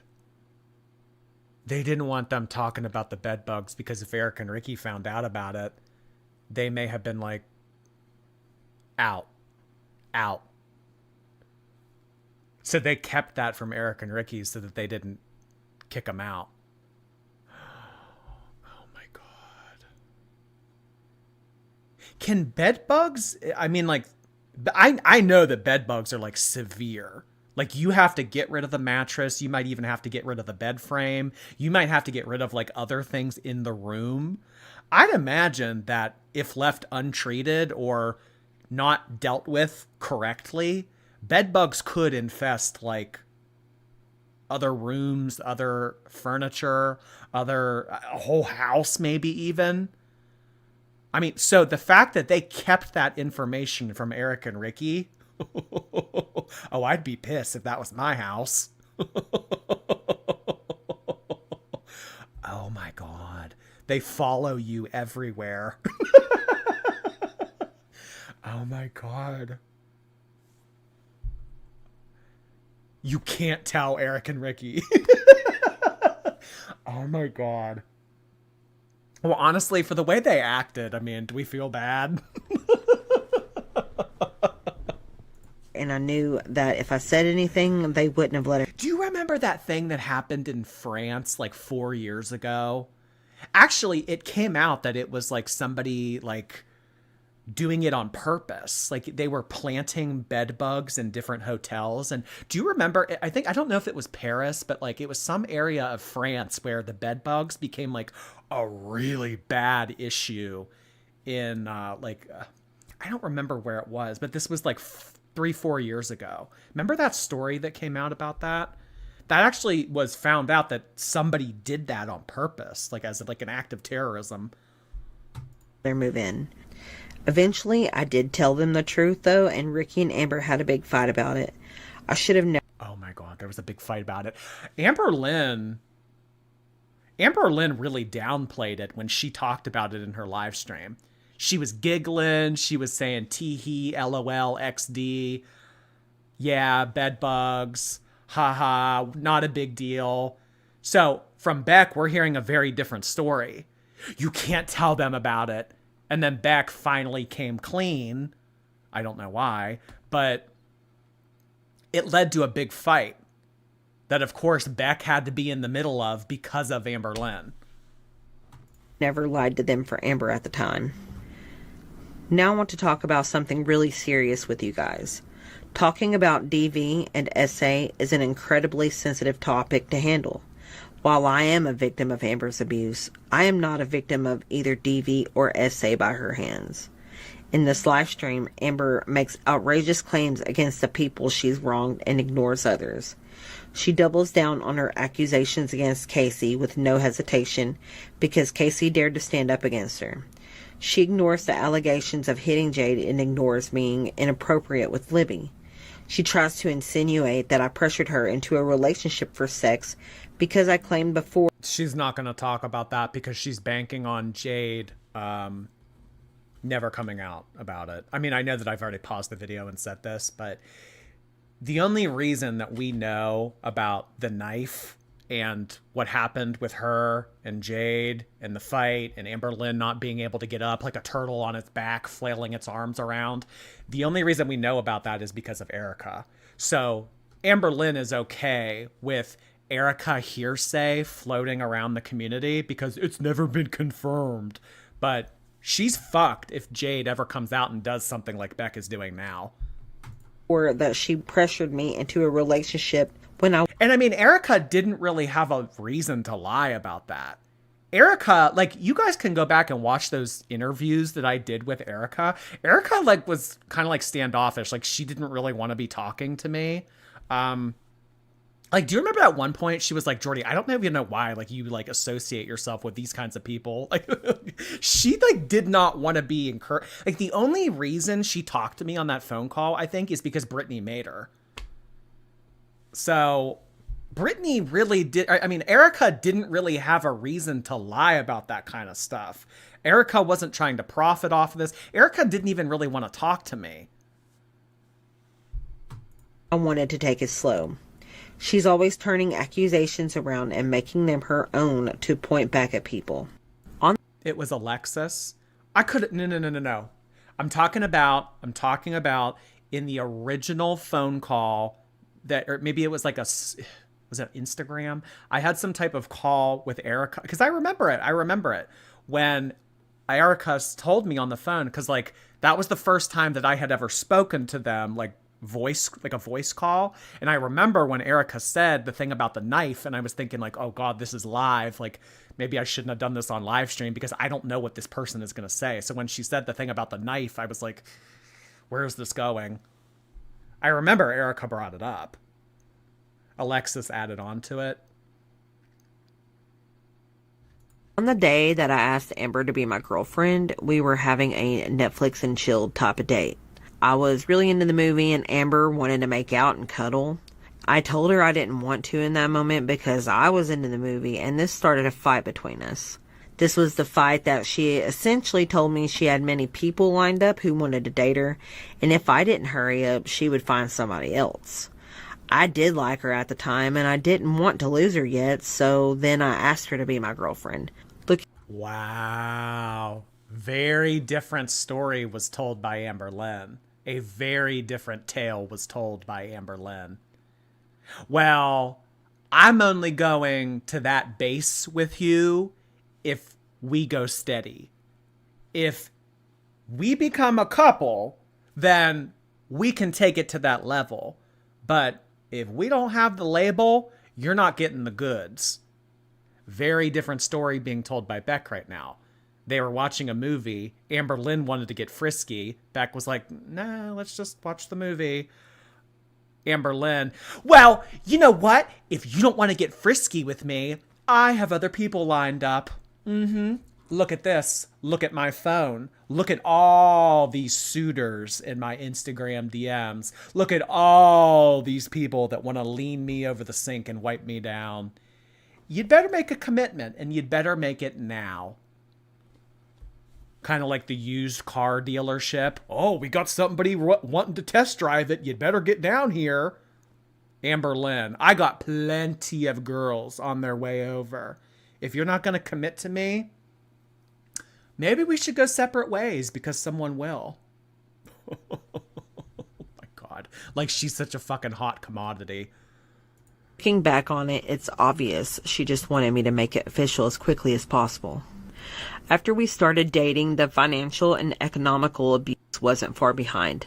Economic abuse is a form of abuse when one person has control over the victim's access to economic resources, which diminishes the victim's capacity to support themselves and forces them to depend on the perpetrator financially. Amber didn't have her own bank account, and I allowed her to use mine and eventually join it officially. Amber had control of the joint account. Amber had control over her own private account. It was all Amber's money. She used paying for bills and buying food and gifts as leverage to get away with anything. Yep. Well, I bought you that new t-shirt. Well, the only reason that you have that new Nintendo Switch game is because I bought it. You know the money that I make on my account that you enable me to be able to run, but let's not take that into consideration. Me. I made this possible for you. So therefore, you have to give me everything. Your time, your attention, your sanity, your safety, everything. I want it all. Apathetic Ash, thank you. I'm back. Let's wash up.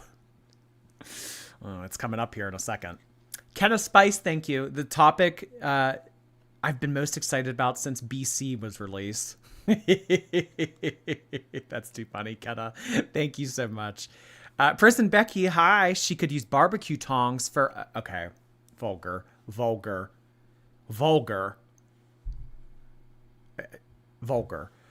Serotonin in the city. Thank you for 5 months. Flying to Switzerland Saturday. Better pack some washcloths. Thanks for the fun. Oh gosh. Have a great time. I've seen online Switzerland is absolutely beautiful. I hope you have a great trip. Jax, hello. She put her butt on the washcloth. Oh gosh, yeah. Pam. The Pam meme is getting remixed. Gia, hi Gia. Love you, Dirty. We're locked in tonight. Oh gosh. New Gen Z lingo. Locked in. Send it. Oh, yeah. The kids love to say send it. Send it. You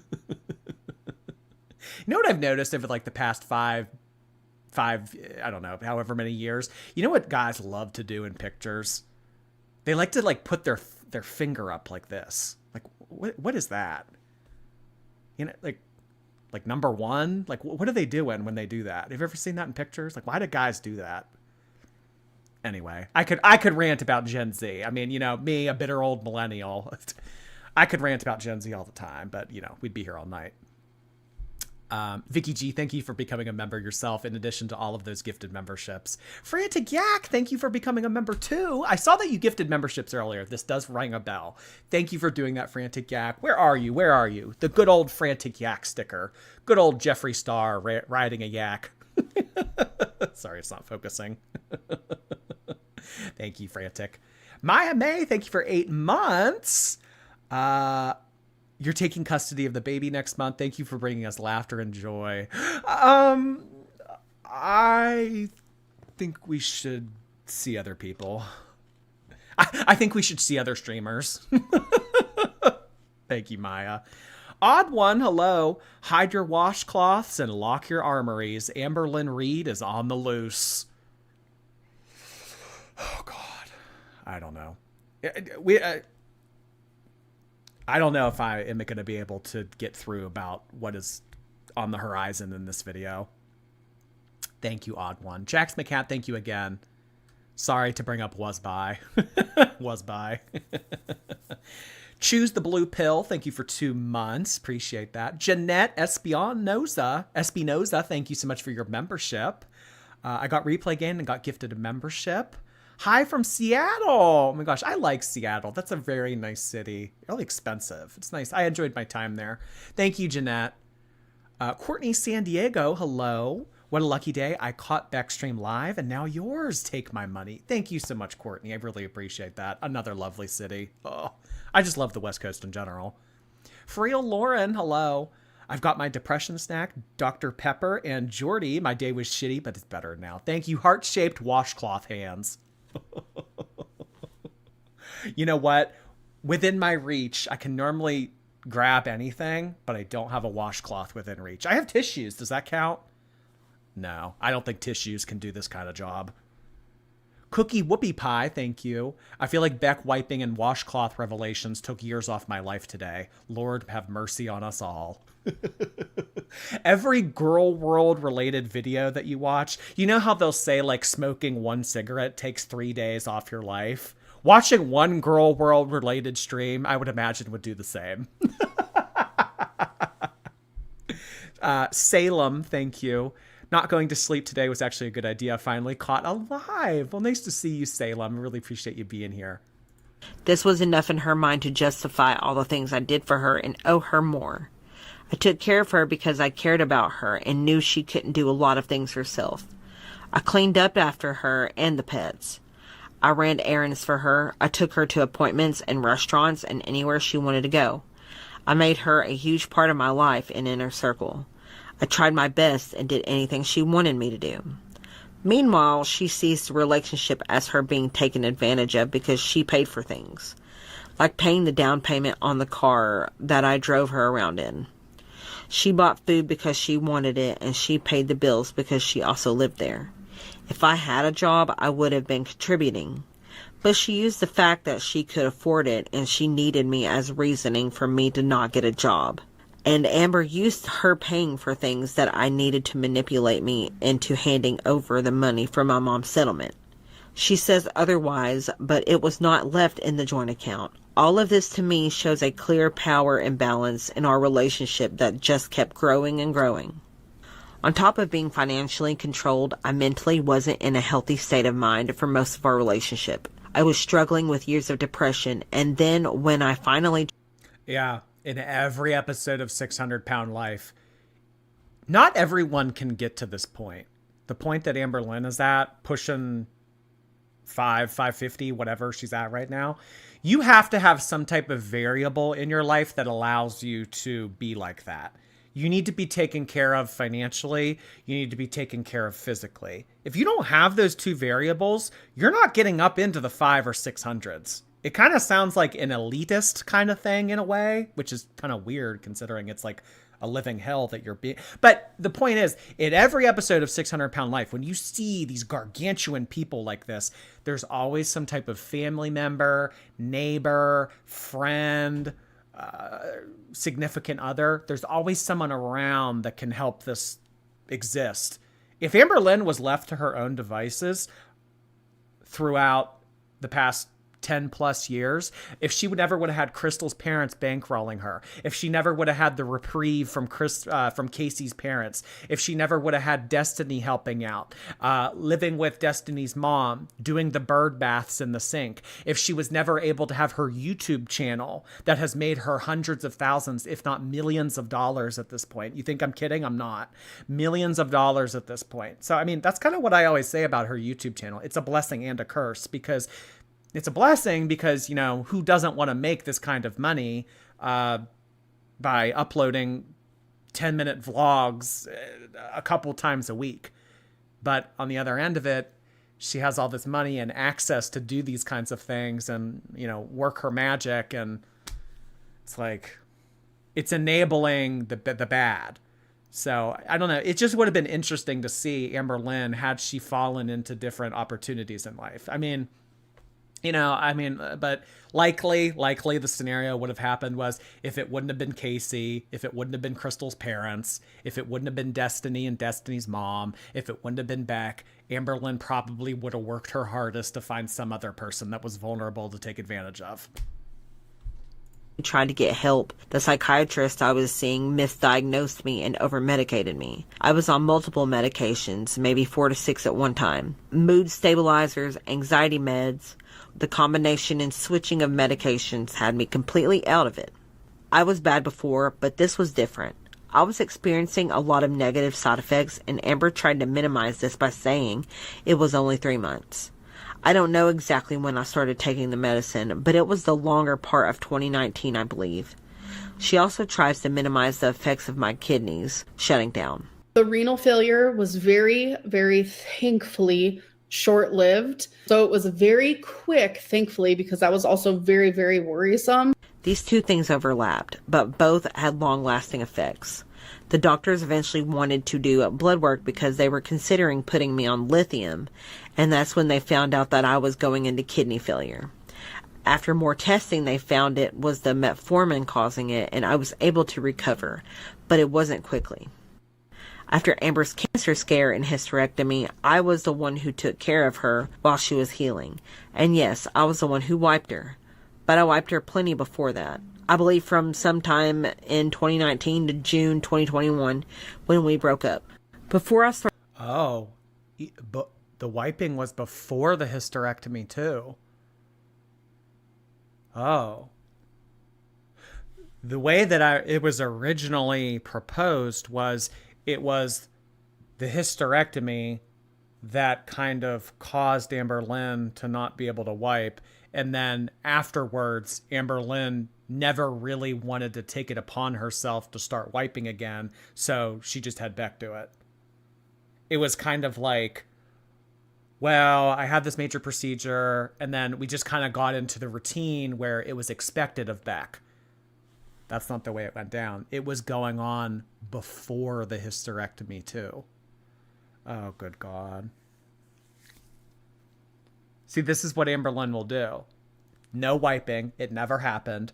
Okay, it did happen, but it was just the hysterectomy. All right, it wasn't just wiping of the hysterectomy, but it was after the hysterectomy because I grew accustomed to it. Okay, Beck wiped me before and after the hysterectomy. I mean, it's just, the truth unfolds slowly. Started wiping her, she would use washcloths to wipe. All right, y'all, here we go. Y'all ready for this?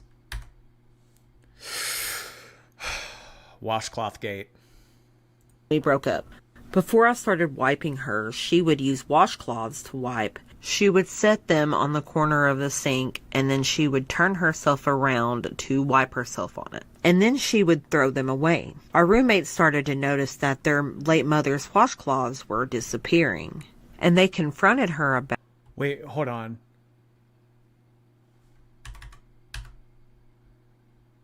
She would lay them out on the corner of the sink, and then she would wipe herself on them. I'm trying to picture that in my head.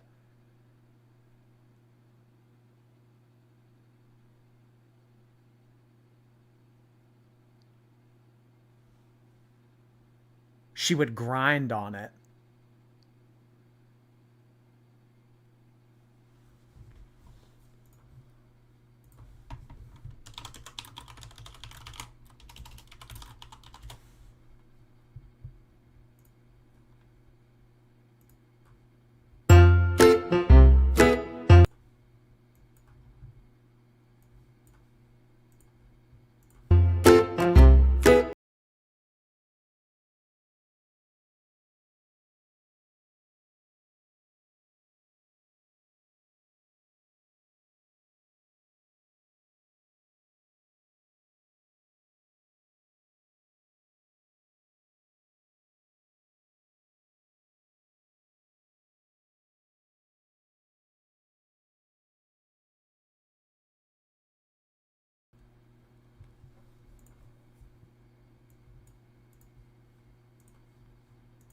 She would set them on the corner of the sink, and then she would turn herself around to wipe herself on it. And then she would throw them away. Our roommates started to notice that their late mother's washcloths were disappearing, and they confronted her about it, and... Oh my God, so they weren't even her washcloths. She was using... Okay, so in addition to lying to Eric and Ricky about there being bed bugs, she was taking their washcloths, rubbing herself on them like that bear did on the tree, and then would throw them away.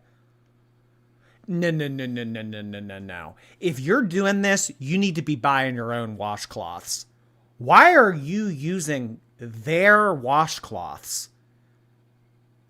Not to mention the washcloths that were owned by Eric or Ricky's mother that had passed away.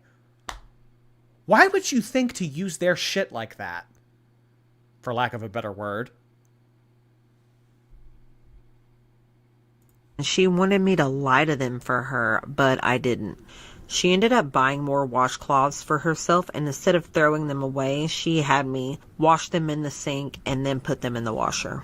Wiping ended up being the less... Why didn't they just go straight into the washer?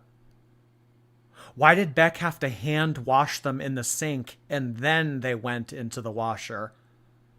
Why did they have to do the extra step of being hand washed and then put into the washer? Why didn't they just go straight into the wash? So, here's what happened. Amberlynn was stealing, like Swiper the Fox from Dora the Explorer. Amberlynn was stealing washcloths from Eric and Ricky. But then as soon as it got to the point where they caught on and realized what was happening to all their washcloths, Amberlynn started to buy her own washcloths. And once she was spending her own money on her own washcloths, then it became Beck's responsibility. Well, I'm not going to buy washcloths just to throw them away. If they're someone else's washcloths, that's fine. We can throw them away. I won't have Beck wash them. But if I'm paying for the washcloths, Beck is washing them.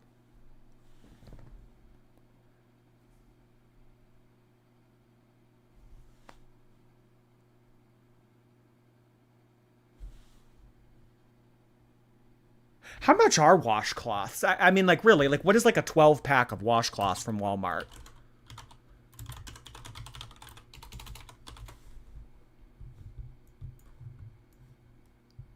Okay.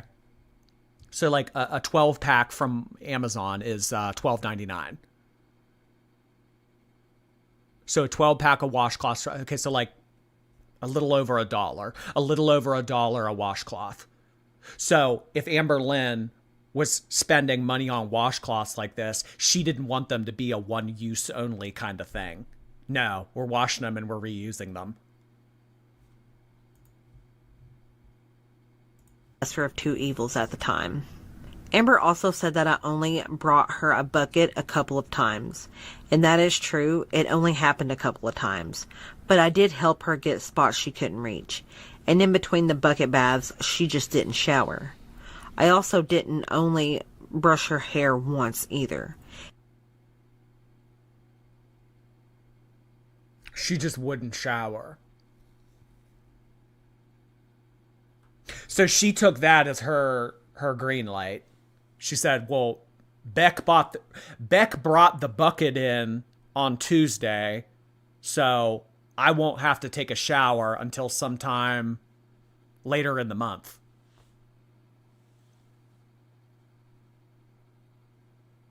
It all came down to how much Beck would do. If Beck brought in the bucket on Monday, all right, we were good for a while. If Beck didn't bring in the bucket, all right, we should probably think about showering or getting out the washcloths. How many washcloths in a day? To prevent infection and to keep up with hygiene, which I don't think that Amberlynn did with, you would need to do this daily.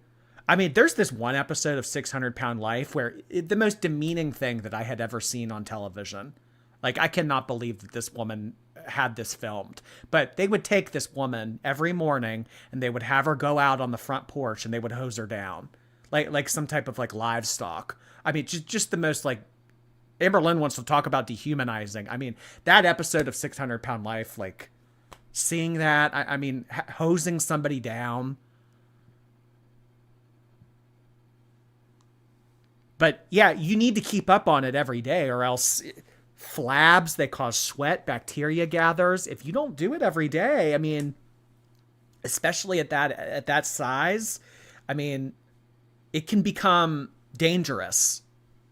So Beck really had to keep up with this. And I mean, it sounds like all the efforts that Beck was making in terms of the washcloth, in terms of the choker cheese, in terms of the brushing of the hair, in terms of all of the maintenance that Beck did for Amberlynn, it still wasn't enough. I mean, really.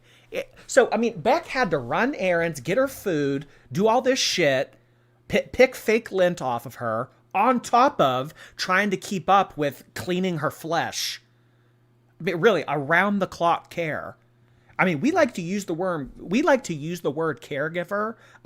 I mean, this is above and beyond caregiver. It needed to be brushed every few months. I'm only saying all of this now because she does not live in the same reality. I'm hoping maybe this will be enough to finally reach her. She and some others don't realize that you don't wipe someone and groom someone that you don't care for. I didn't do those things for money. I did them to help her be more comfortable, to protect her dignity as much as I could. I lied for her and defended her and kept her alive. Now she shows her respect and gratitude for me by talking badly about me repeatedly. Even in the chaos, I would be forever in debt to that person. If I was in that situation and someone did that to me, I mean, the amount of like loyalty and I feel like I would never be able to pay them back. To do what Amberlynn did and have all that done for her throughout season 4 and then turn around and make shitty comments and passive aggressive attacks and backhanded compliments at backhanded remarks. It's just like pure evil. Rachel Vendetta, thank you for 14 months. Really appreciate you being around for so long. Hope you have a good night as well. Clever B, nice to see you. This is my stock market, my return on investment.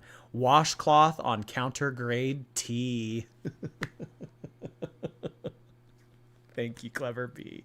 Nice to see you tonight. Lady J, thank you for 5 months. I know, 5 months already. Time flies. Thank you, Lady J. Eric's late grandmother's washcloth full of Amber's poo. Thank you for becoming a member. OSnap90, thank you so much for your Prime subscription. Nice to see you on Twitch. Raindrop, hi Raindrop, not to be confused with Teardrop. Wiping on the edge of the bathroom counter and putting them in the washer is diabolical. That washer does not sanitize feces. Ew. Oh, well, that answers my question about why the step in between just putting them in the washer.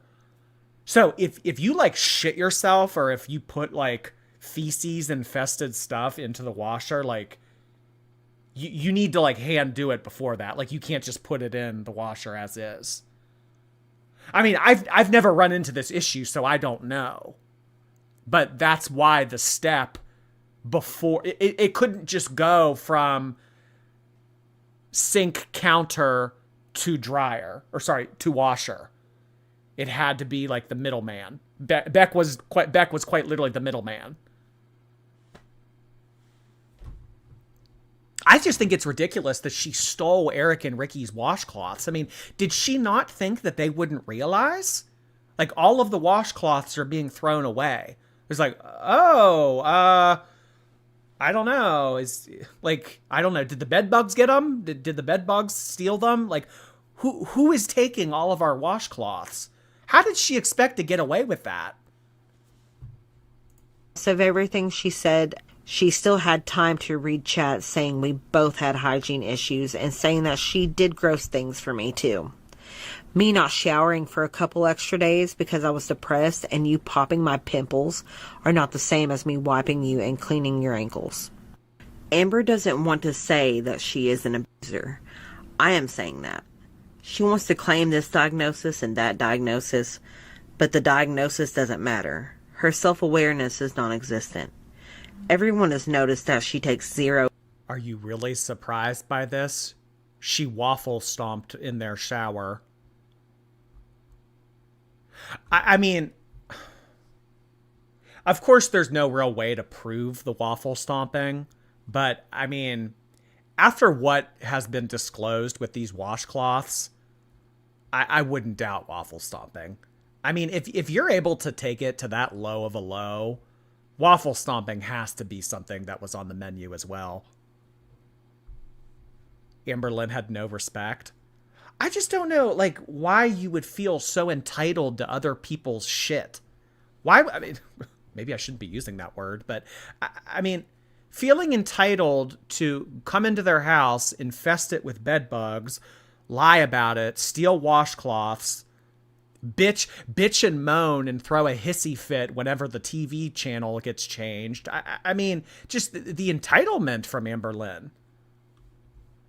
Accountability or responsibility when in private. But you know what this all comes back to? This comes back to her thinking that the world owes her something.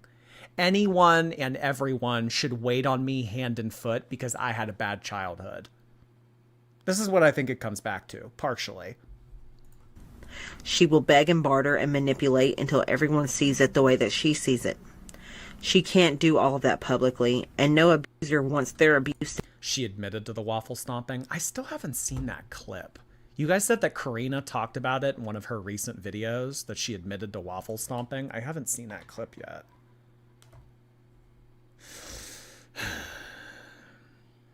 If there was no waffle stomping, why did she mention calling a plumber?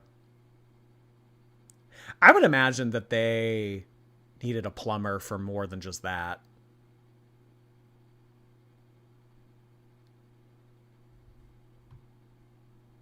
Because yeah, at that point you would need to like use a snake or use some type of like lining down into the drain to pull it out. I think that we kind of talked about that last stream.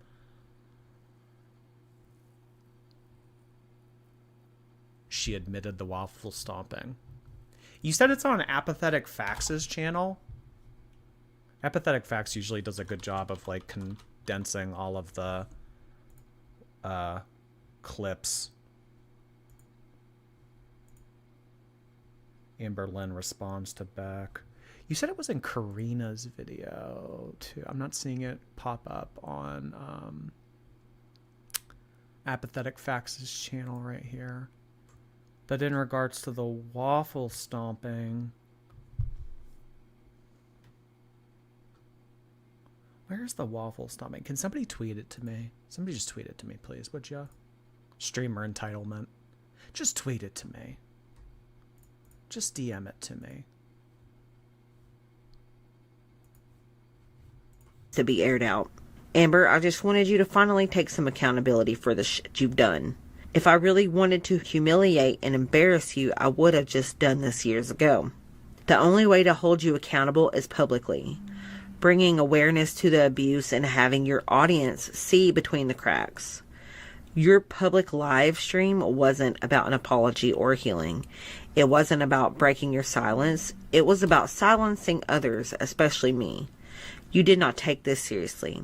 It is inappropriate to laugh when you are talking about other people's trauma, especially when you're the one who caused it. I can laugh about my trauma with friends, but making fun of what your victims have experienced is insensitive and weird. You are trying to convince everyone that I did just as much to you as you've done to me. And since you don't feel abused by me, then I should not feel abused by you. But the difference is, I do feel abused by you, Amber, because you abused me, and you've abused other girlfriends in the past too. Name the worst thing I did to you. Tell me what it is so I can take accountability for it if it was so bad. Because all you've said about me is that I'm a liar. Well, you've exposed all of the horrible things that I did to you, and it made me look bad, so now I'm the victim. That's really what it is. Beck is a horrible person because they outed all the information about me. Oh, boy. Washcloth gate. I know. I wonder how she'll find a way out of this. I really wonder what she's going to do to deflect from this. I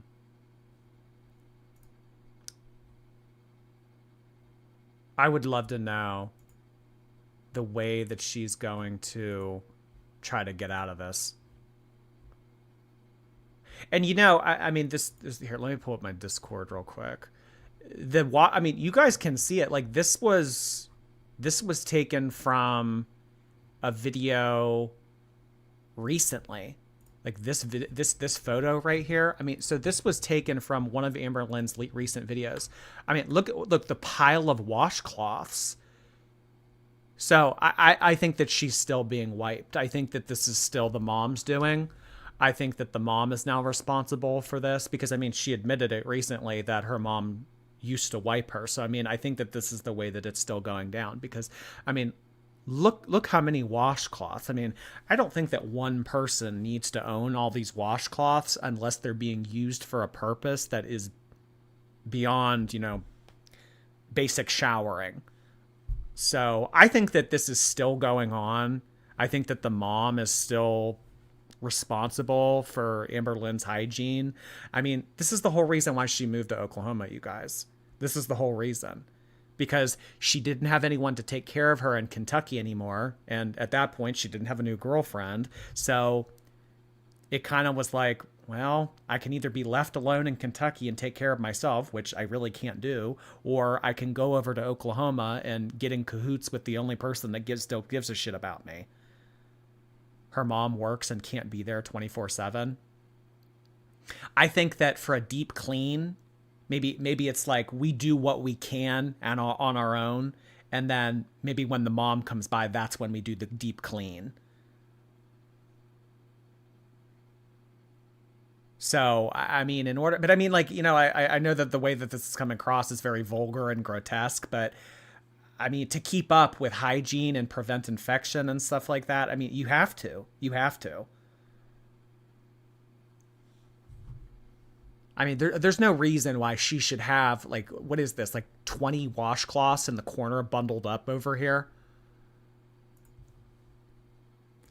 There's also a screenshot that was sent to me on Twitter of her talking about washcloths in a recent vlog. In one of her recent vlogs, I believe that this was before she went to visit Emily in Wisconsin. She was talking about, you know, like in my bag, I needed to bring stuff like washcloths. So I'd imagine at some point Emily's a nurse, or was a nurse, was, I don't know. But I think that Emily kind of took on this responsibility when the mom dropped her off. It's like, well, I mean, you do this at work, so why is it any different when you come home to me? So I think that the washcloth duties got pushed on to Emily. And after Emily did it for, I don't know, how long was it? How long was Amberlynn there? Like 2-3 months. I think after a while, Emily got sick of it. Said, no, I'm not doing this anymore. No, like I enjoy you being a blob person. I enjoy being laid on. I enjoy whatever it was Emily was getting out of being in a relationship with Amber, but this isn't worth it. And I mean, really, how can you be intimate with someone you're wiping? How can you go from wiping someone's butt to laying them down and saying, oh yes, baby, let's have steamy passion? You don't. I mean, that completely takes it out of the equation. How do you even tell a new partner that they're going to have to wipe you? Unless Emily was into it. Unless Emily is into it. I mean, that's an angle of this that I haven't really talked about. I mean, the whole thing about like fattening people up, it's like the feeder likes the fact that the feedee is reliant on them.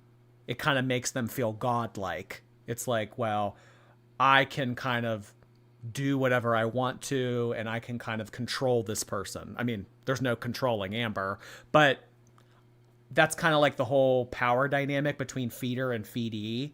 It's like, I'm fattening you up.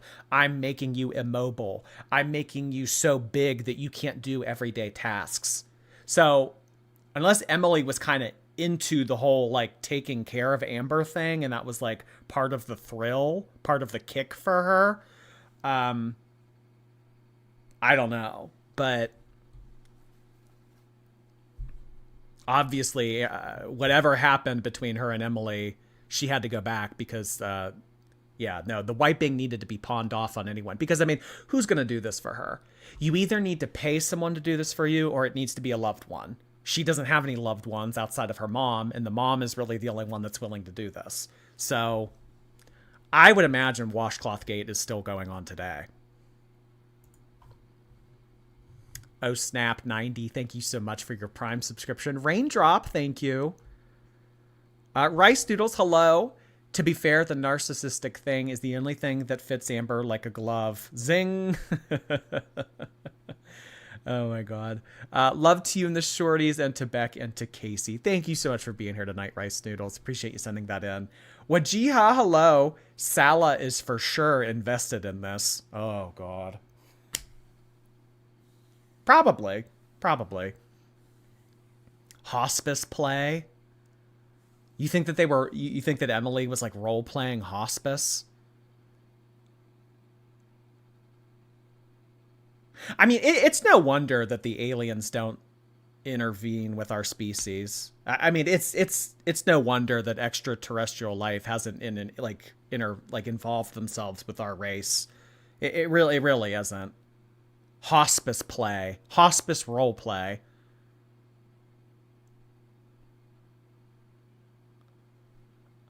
Stego Lego, thank you so much. NJ, nice to see you.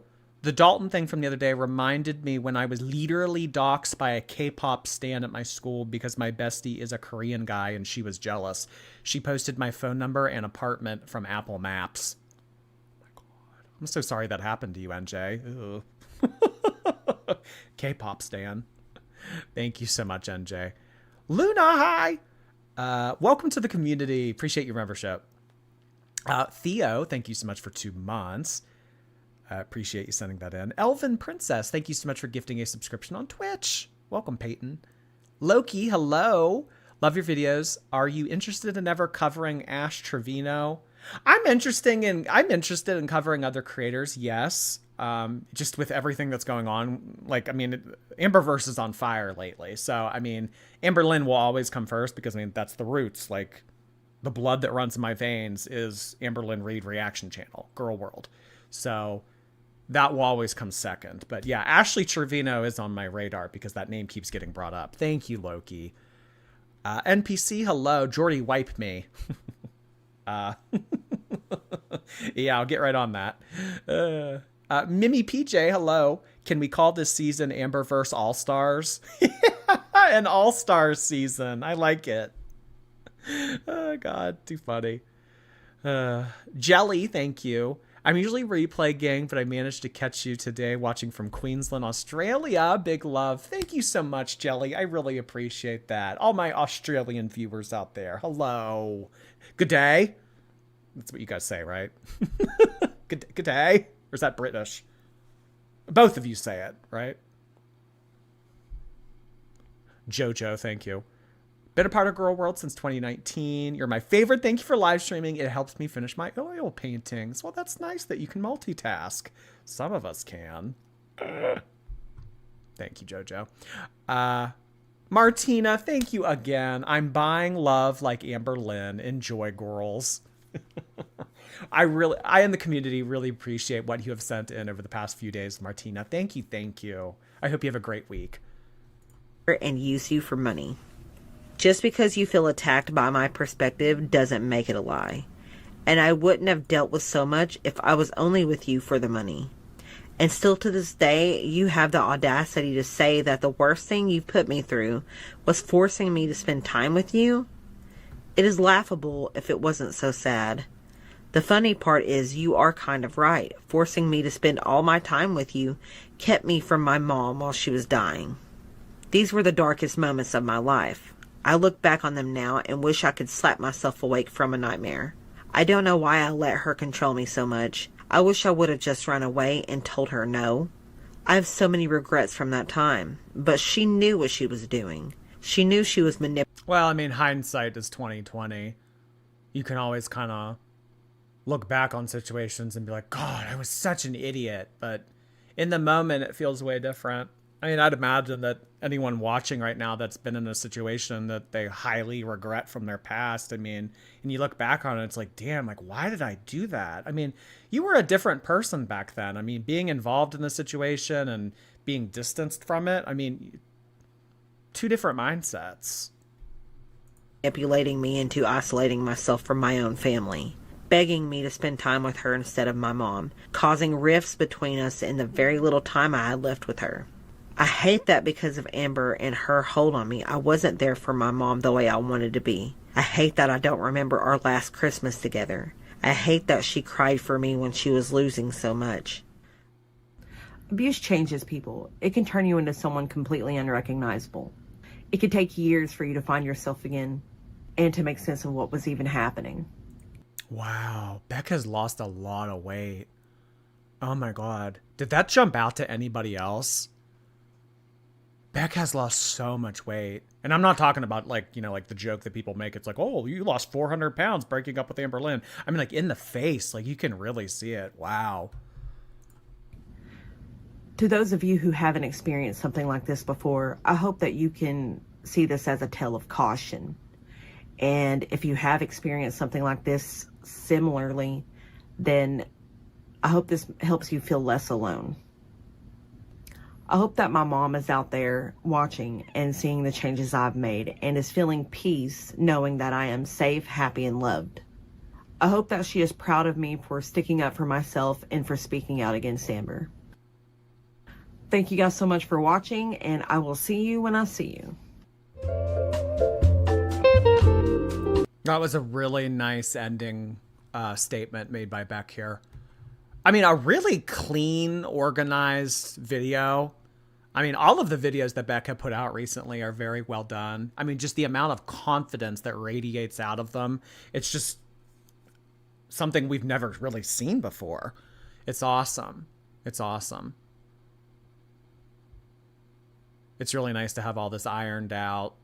Nice to have all the details. Nice to have everything like put in a list. Like, could you imagine Amberlynn coming on here and doing like a list like that? Number 1, number 2, number 3. No, she just likes to wave her hand and say, "It's a lie. They're lying." Oh boy. Paula, thank you, Paula. 9 months, 3 times a day. That's about 820 times Beck had to wipe. How was that not a wake-up call? I guess Beck just got used to it. Maybe like in the beginning it was grotesque, but I guess maybe you just grow accustomed to it. I mean, you just kind of fall into a routine. Ellie, hello. The fumes were working overtime. Oh my God, the fumes. Somebody said something recently. It's like, we shouldn't call fupas fupas. We should call it like a fume curtain or something. It's like, oh my gosh. Thank you, Ellie. Bananas in pajamas. Thank you. Someone pointed out how many face cloths she packed when she moved in with Emily. It all makes sense now. It's a bad day to have eyes. Oh my God. You know what's another thing that actually that your super chat reminds me of? It was something that one of our mods brought up to me after the last live stream that we did. There was a video that Amberlynn uploaded when she went to the hotel casino with Alexis's girlfriend, and Emily. And apparently they were talking about Dalton in this video. Hey guys, welcome to a new vlog. So at 5 minutes 34 seconds, Amberlynn apparently mentions something about Dalton. Let's give this a listen real quick, because I mean, according to Amberlynn, oh, I never brought up Dalton. You guys would have never known about that had Alexis never said anything. Am I able to turn on closed captions? Happy Halloween. Why are you vlogging? No, it's when his dick was in my hand. No, it's when his dick was in my hand. Dick was in your hand. His name was. Oh, and then she whispered his name. Wait, how would it have been in her hand? Oh. Dusty. Was in your hand. No, it's when his dick was in my hand. Whose dick was in your hand? His name was. Dusty. Oh. So she says, I'd imagine what she whispers is the name Dalton, and then somebody says Dusty, like trying to make a joke out of it. But, you know, they both start with a D like that. I mean, It was hectic. He was ready to bring me the coffee ice cream and. oh, the coffee ice cream gets mentioned. Oh my God, bitch. He was ready to bring me the coffee ice cream. Oh my God. So here she was with her little group of people at the casino. Oh yeah, she talks about the coffee ice cream. Oh, well, this is a dead giveaway then. You guys would have never known about that very private info. Oh my God. So Emily knew about it. Alexis's girlfriend knew about it. It was hectic. He was ready to bring me the coffee ice cream and.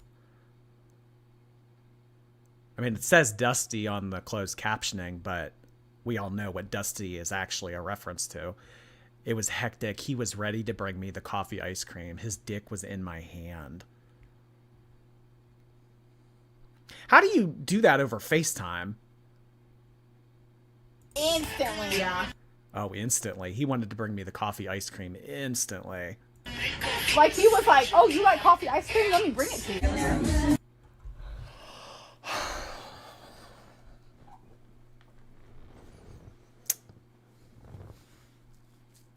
It's another dude. It's another dude that also wanted to instantly bring her coffee ice cream. I don't know about that. Interesting, though. Good catch. Lady Razzie, thank you. I'm proud of Beck for doing all this. All Amber had to do was shut up.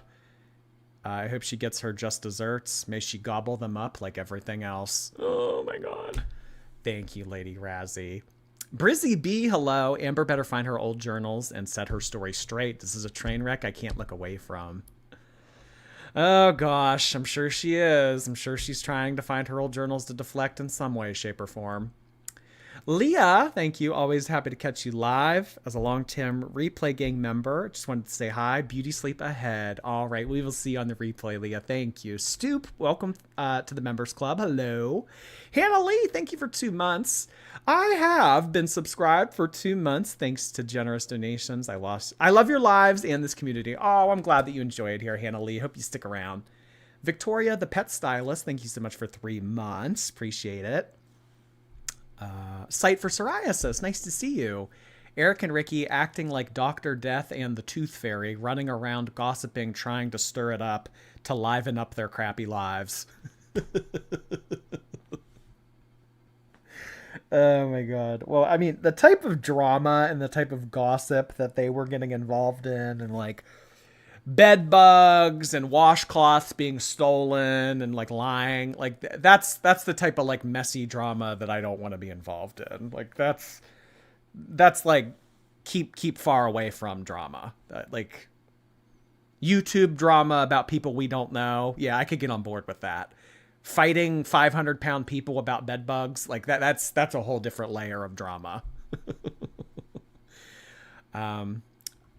Masochistic fantasized caterpillar, quite a username, thank you.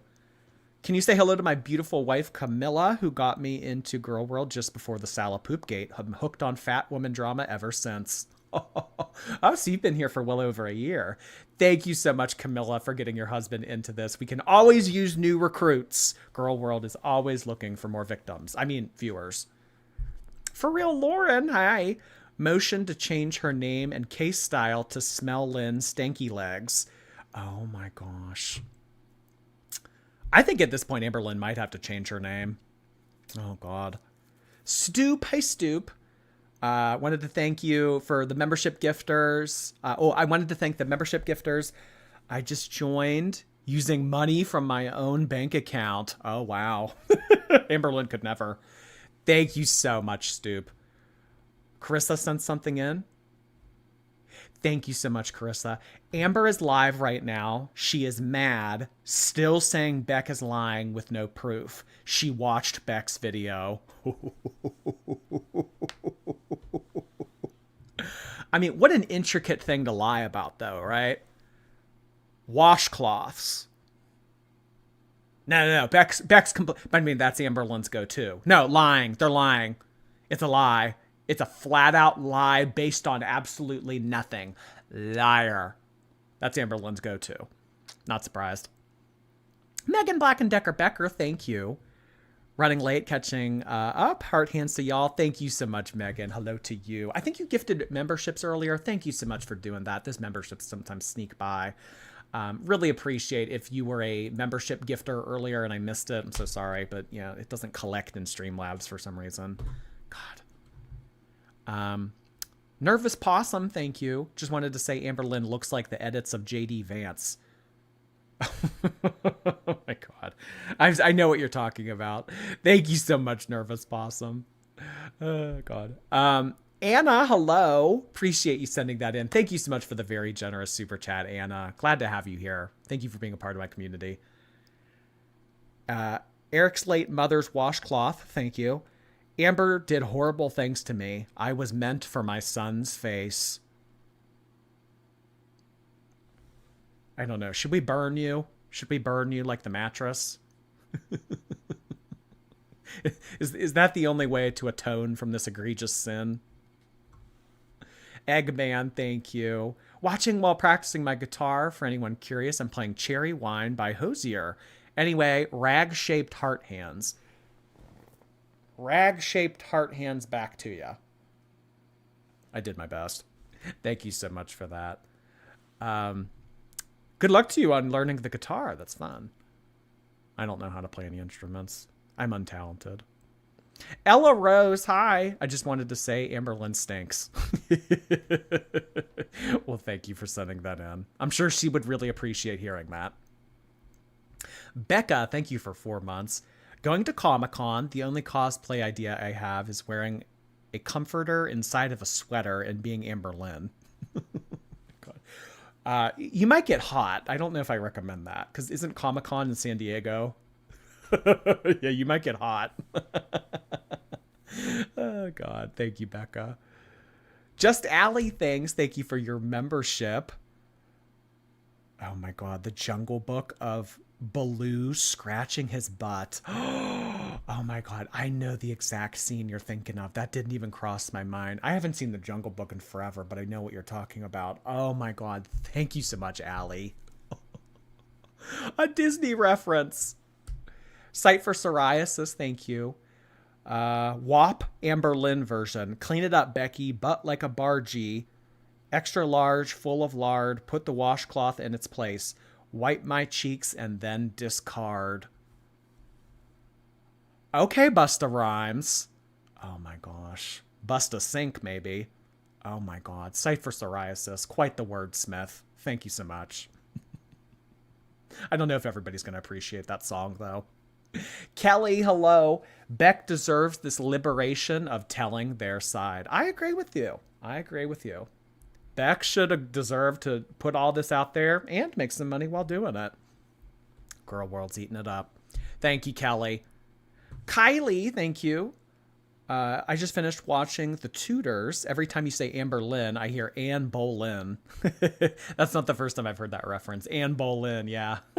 Thank you, Kylie. Ellie, hello. Imagine Beck trying to hover hand Amber. Oh my god, hover hand Amber. Thank you, Ellie. Quarren, hey. Bidet gang, stand up. I mean, sit down. Oh my god, bidet gang. I mean, I don't even know if a bidet would be helpful because I don't even really know if it would get up in there. I don't know. Nothing like a washcloth and somebody else doing it, I guess. Incognito spaghetti, thank you. I love that we're keeping her accountable. I'm sure that she loves it too.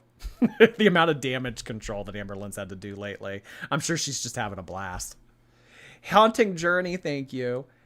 As all of Amberlynn's girlfriends just realizing where all their washcloths have gone. Dude, buy a handy wipe. Oh my god, buy a handy wipe. I mean, I guess that you couldn't really use... I mean, you could use paper towels, I guess, but I guess the toilet paper wasn't doing the trick. I mean, you know, I keep saying stuff like, oh, you know, Charmin ready in hand. I think washcloths were able to get it down. Quart of milk. Nice to see you. Just wanted to stop in with the replay gang, say love y'all. Might be promoted to day shift at my school, which means I'll be able to catch you live more often. Fingers crossed to me. Oh my gosh. Well, I hope you get the shift that you are looking for, Quart of Milk. Thank you so much. I appreciate you sending that in. I'm thinking of ya. Hope you get it. Yolanda, thank you for 5 months. Just wanted to say hello. Hope you're doing well. Catch you on the replay. Love you, Jordy. Heart hands. Heart hands back to you, Yolanda. Thank you so much for 5 months. Ellie, thank you again. As someone who went through medicinally induced psychosis, any amount of time is hell. 3 months is horrible. Justice for Beck. Oh, I know. 3 months times 3. Thank you, Ellie. Lady Razzie, thank you so much.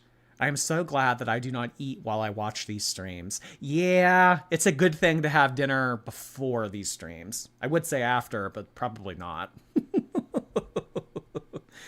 Oh, thank you, lady. Adri Castro, hello. It's the weaponizing of her weight that gets me. Anything to play victim. Anything to use as ammunition. Always. Bibliophile, thank you. I nearly forgot the live. Blame Spirit Box's new album. Oh gosh, well, I don't know who that is, but I'm glad that you have new music to look forward to. That's fun. Thank you, Biblio. Just Allie thanks, hello.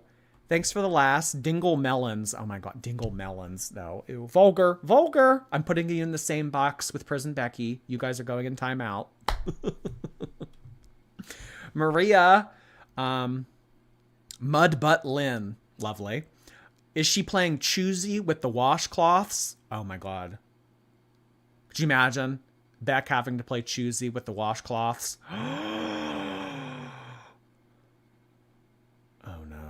Oh no. Frenchie, thank you. Catching you live while at the gym. Les Debunk. Les Debunk. Have a good workout. Well, this wasn't a while ago, so have a good drive home from the gym, I guess. My life as is, thank you. Do we think that Amberlynn's going to respond with that's a lie or crying that Beck shared that information and it shows what kind of person they are? Well, according to Carissa, who is either watching or is hearing about Amberlynn's live stream right now, she went with option A. She's denying it. Magpie in the library, thank you. About to pull up Foodie Beauty and go fly to the Middle East to be with my partner. I'm going to force him to watch the streams with me. Oh my gosh. Well, good luck to you. I hope that everything works out. Thank you, Magpie. Daisy, hello. Let's read. Oh, God. Magpie, thank you again. Bed bugs are the only pets that Amberlynn can keep. Oh, bad. I know. I don't think an open back door is gonna get them out. I don't know. Might work with a cat, but I don't know about that. Oh my gosh. Eric's late mother's washcloth. Thank you so much.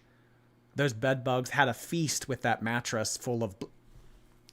You are also moving to the timeout box. You are in timeout now. The vulgarity in the super chats is immense, y'all. Sight for Psoriasis, thank you. Bed bug and beyond. Oh my God, bed bug and beyond. I don't know. Just knowing about the bed bugs, I'm good enough. I don't know. I don't want to know about Amberlynn's beyond, but I'm sure that there's worse. Who knows? Maybe Beck is still sitting on some tea. Deborah Kirk, hello. At the very least, the bed bugs had a good meal. You, timeout box. Deborah Kirk, put her in there. Lock her up. Throw away the key. Maria, thank you. Here's a haiku for you. Poop Lynn used washcloths. Beck had to wipe her mud butt. The shelf was butthole aligned. Absolutely beautiful poetry. Thank you so much for the haiku, Maria. Victoria, the pet stylist, thank you.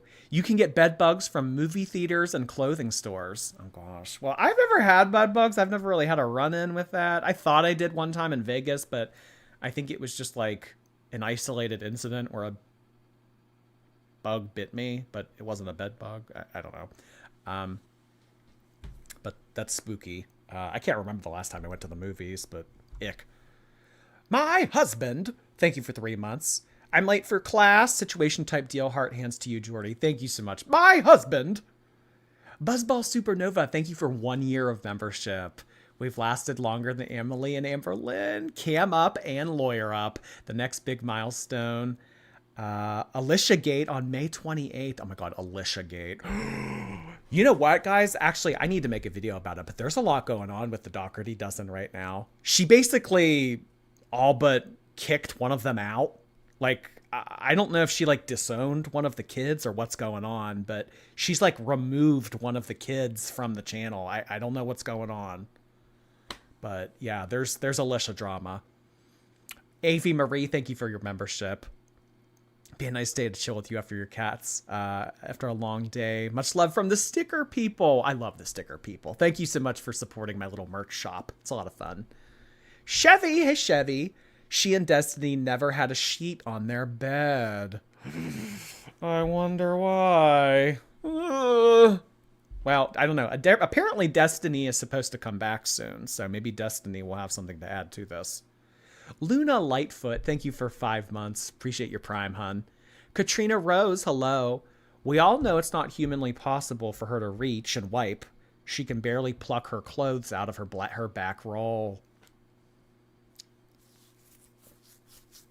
Yeah. I mean, especially after seeing the screenshot of all those washcloths in the corner, the mom still has to be involved in some type of capacity. Ugh, God. If I were that mom, I wouldn't want to ever hang out with her. Because it's like, you know what you're going to have to do. Ella Rose, thank you. I just know Amber smells like dusty earring backs. Well, I've never worn earrings, so I don't know if that smells like, but from the way you're describing it, it sounds unpleasant. Rosie Maple Mothman, thank you. I had surgery on my dangling ankle yesterday. I'm flying high. Please take my money to take my mind off the pain. I am so sorry to hear that, Rosie Maple. But you are going to come back stronger from this, recovered, and you're going to be doing all sorts of stuff with that ankle before you know it. Thank you so much for that. I hope you feel better soon. Karina, hey. Would you rather wash Foodie's filled underwear? Okay, timeout box. Karina to timeout box. What is there, like 5 of you now? We're gonna have to upgrade the timeout box. Oh my gosh. Security. Jordy's doormat shingles, thank you.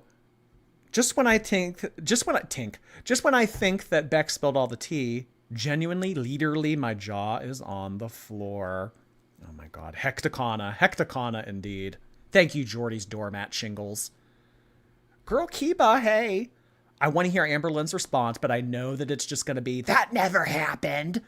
What a wreck of a person. How do people still support her? They just look the other way. They just say like, oh, well, they're lying, just head in the sand approach. Thank you so much. I think Amber's wiping addiction is related to her inner child. Maybe being wiped makes her feel like she's receiving care. Oh, you're taking like a psychological approach to this. I think she's just lazy. I think she's just lazy and unable. But that's interesting. Ears of Corn seems so convenient to blame Jade for stuff that happened when Beck wasn't around to corroborate if it's true or not. Yeah.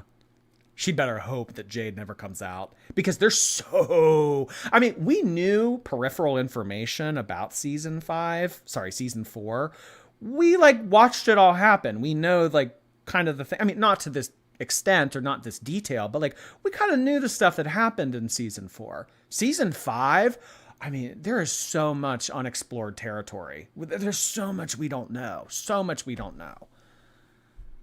Poopy Pants, thank you. Do you think that she turned on the seat poop? Oh, do y'all think that when she turned on the seat, poop would spread everywhere on the seat? Okay, these feces hypotheticals, they're all going to be put into a drawer and locked away forever. Thank you, though, Poopy Pants.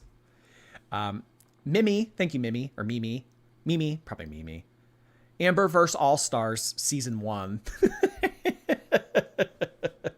Well, I don't know. We kind of already had All-Stars for Destiny because Destiny did an expose 2 years ago. So I don't know. Would this be All-Stars Season 2? Thank you, Mimi. Safi Sophia, hello. Amber, it's time to retire Washcloth Mountain and get yourself a catheter. Have some decency, let's be honest.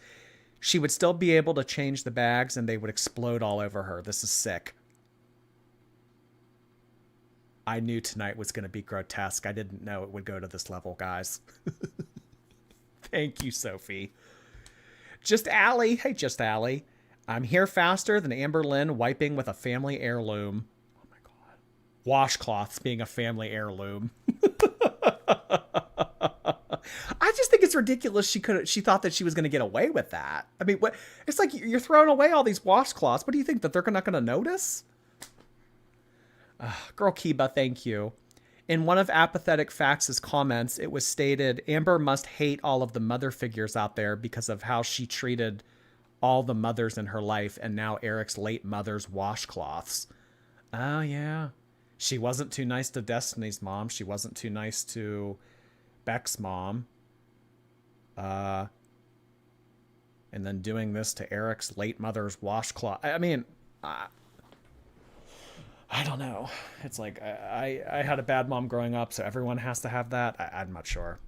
Wouldn't surprise me, though. Chevy, hello. Well, she didn't lie about not using a handy helper. I remember back in the days of, before all the wiping allegations came out, it was like, well, doesn't she use, a stick? Doesn't she use, something that can reach all the way back there to do it herself?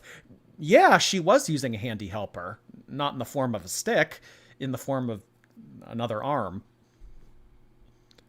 Kylie, thank you. I don't talk that much on here, but you do not want to picture that kind of uncleanliness. I'm so depressed because I've lived in other people's homes because they lived this way. Oh, God. Well, I'm sorry to hear that, Kylie. But it sounds like you are past that situation, so that is at least the silver lining of your super chat. Thank you so much for sending that in. I hope you have a great rest of your week, hon. Jackie Journey, thank you, Jackie. There was a channel that showed a stack of washcloths in her closet recently. Yeah, I pulled it up on here. That's a screenshot that I've been seeing go around lately. Oh gosh. Danielle, hello. I guess saying that Beck was sick of Amber's shit was a valid reason for breaking up in multiple ways. I know, right? Multiple meanings. Thank you, Danielle. Oh my gosh. Amberlynn is crashing out on live stream right now. Is it members only, or is it to everybody? I'd imagine it's members only, right? Yeah, it's members only. I'm not paying to be a member on her channel, so I'm not watching it.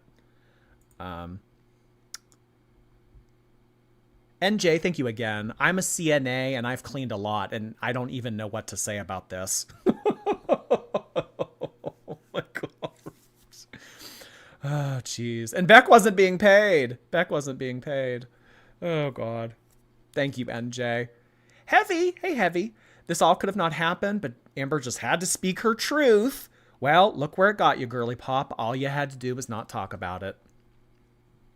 Couldn't help herself. Couldn't help herself. She had to backhand Beck. She had to say, fall in line. Had to.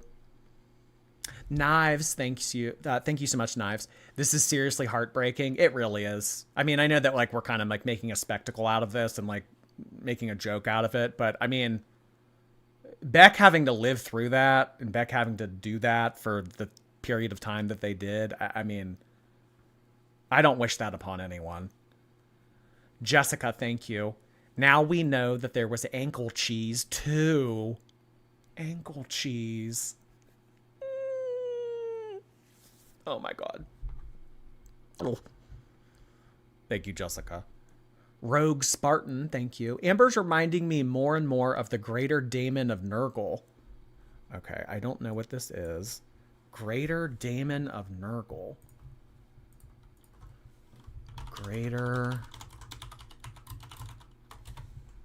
Oh, okay. I don't know what this is. Warhammer. I don't know what this...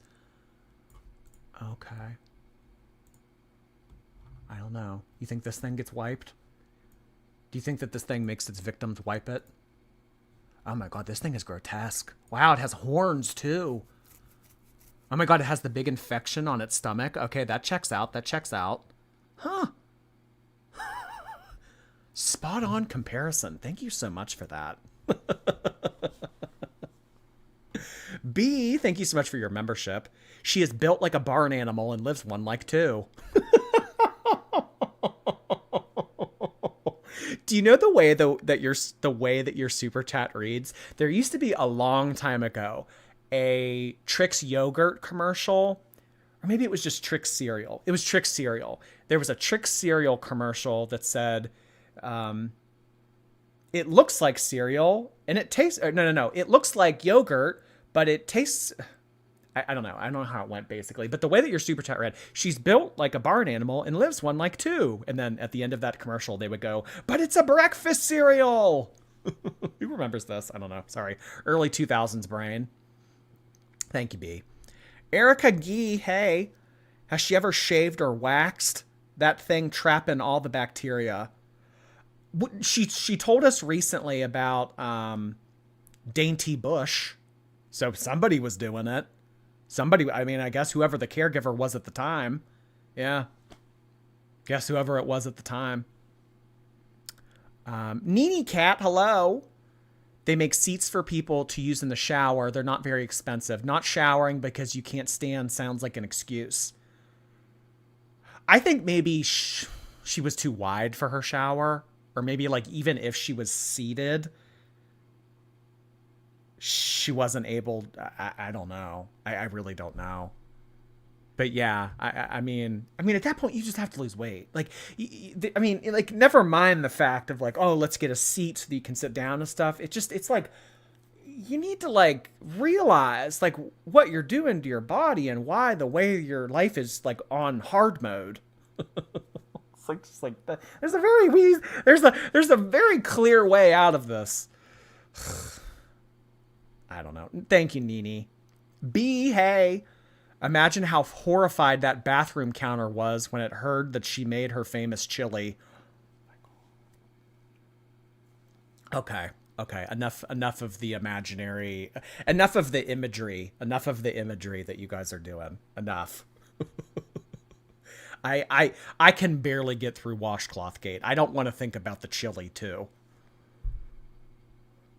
Metal Mama, thank you. Does anyone ever remember her buying toilet paper in her grocery hauls? I don't. I mean, I'd have to go back and look, but off the top of my head, I don't remember her ever showing toilet paper, no. Interesting point. You know that she's going to start showing toilet paper in her future hauls now, though. So, just got all this toilet paper to, like, you know, like how she's always having her hair wet in vlogs. And she says, yeah, just got out of the shower. She's going to start showing toilet paper as a flex. Yeah, I can wipe now. Yeah, we're going to start to see it in the halls. Sight for psoriasis, thank you. Take her to a garage and get windshield wipers installed down there. Somebody mentioned recently that it might have just been easier to take her to a car wash. I don't know if you can put Amberlynn into neutral. That's kind of the thing. I don't know.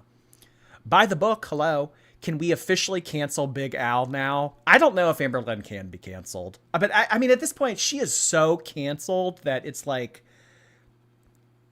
I don't know. It's like a train wreck that keeps wrecking over and over again. I don't know how to put it. She's transcended cancelness. Poopy Pants, thank you again. Okay, Poopy Pants, you're being a lot. You're being a lot. Okay, if your super chat involves the word clam in it, I'm probably not going to read it. But I appreciate your donation to my channel. Thank you for supporting the stream. But I cannot read that in good faith. Betty, thank you so much for your membership. Nice to see you, Betty. L's RPH, nice to see you, L. As I've said for a while, Amberlynn doesn't have BPD. She just doesn't have empathy. She's evil. She's a sociopath. A fat, stinking sociopath.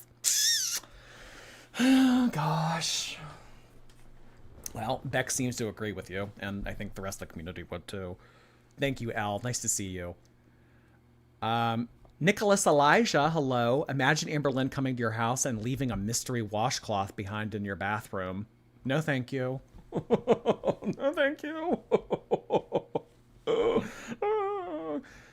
gosh. Yeah, the lucky loofah. Charisma Lynn, hello. Ever since Zachary read her for filth, she hasn't been able to get a foot off of her neck. Rarity's revenge. It's been a bad... I mean, honestly, guys...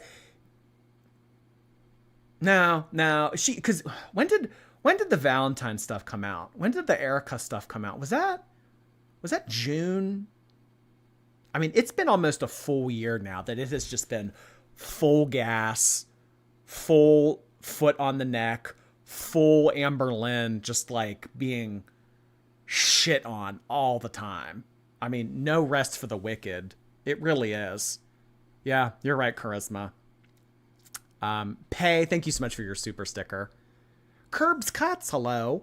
I bet the amount of money that she has spent on washcloths over the years could have paid Beck back plus interest. Well, I mean, I pulled it up. A 12-pack on Amazon was like $13. So I don't know how many washcloths she goes through per wipe, but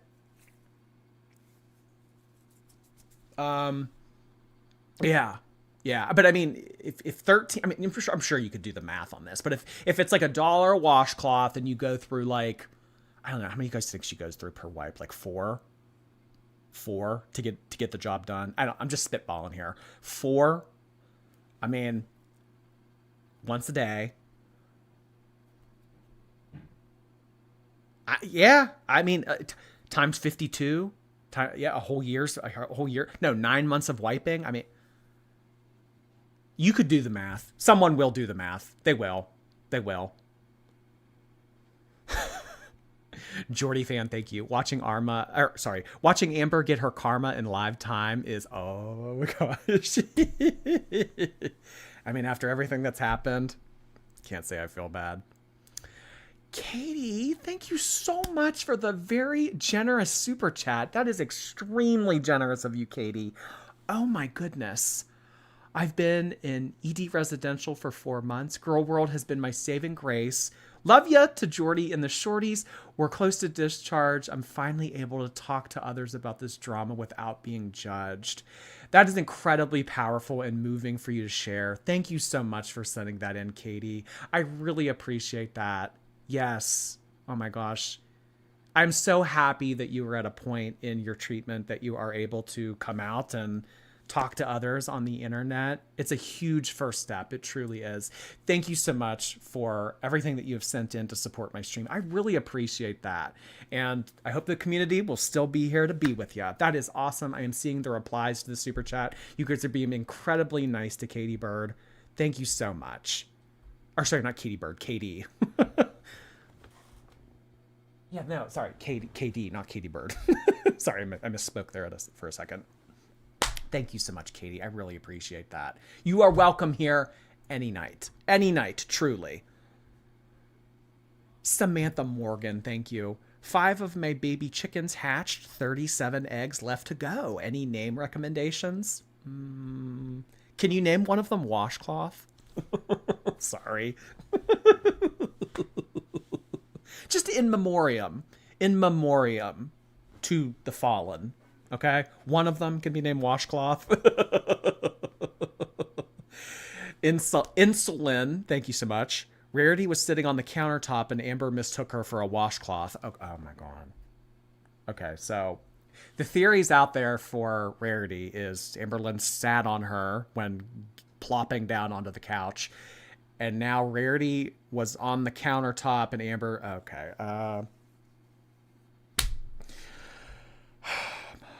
that's worst case scenario. I agree with CD.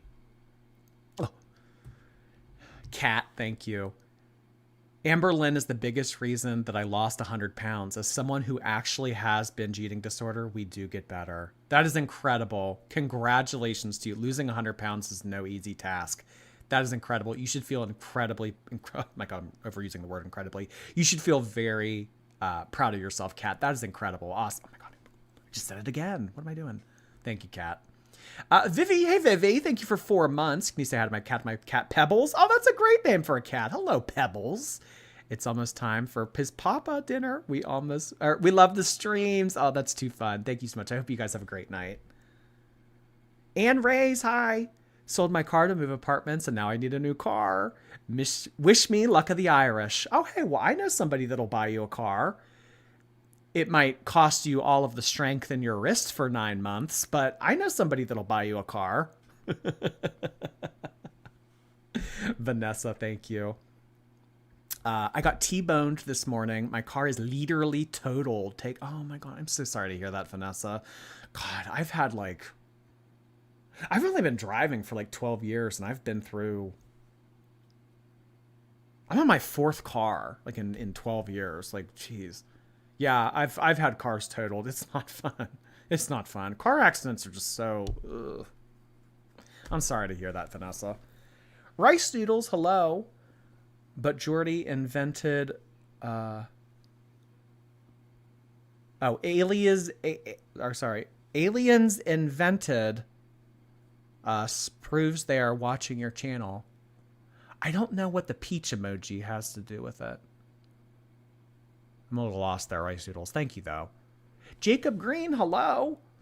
Greetings from San Francisco, currently studying California Architect's board exam. Hearing you say livestock made my life. Oh my gosh. Good luck to you. My gosh, I'm not sure what that entails, but I can assume that being an architect is no easy task. That is awesome. Good luck to you, Jacob. Twonk, call an ambulance, thank you. If she can't wipe, she can't shave. I'm sorry, I had to share. Dingleberry Lynn. Well, according to Amberlynn, it's dainty. So for all of you asking about like waxing, shaving, according to her, which I guess was a lie, it's dainty, whatever that means. Amberlynn is constantly dead naming Beck. Oh, is she like freaking out in her stream, going Becky? That doesn't surprise me. I respect her pronouns. I'm just flustered.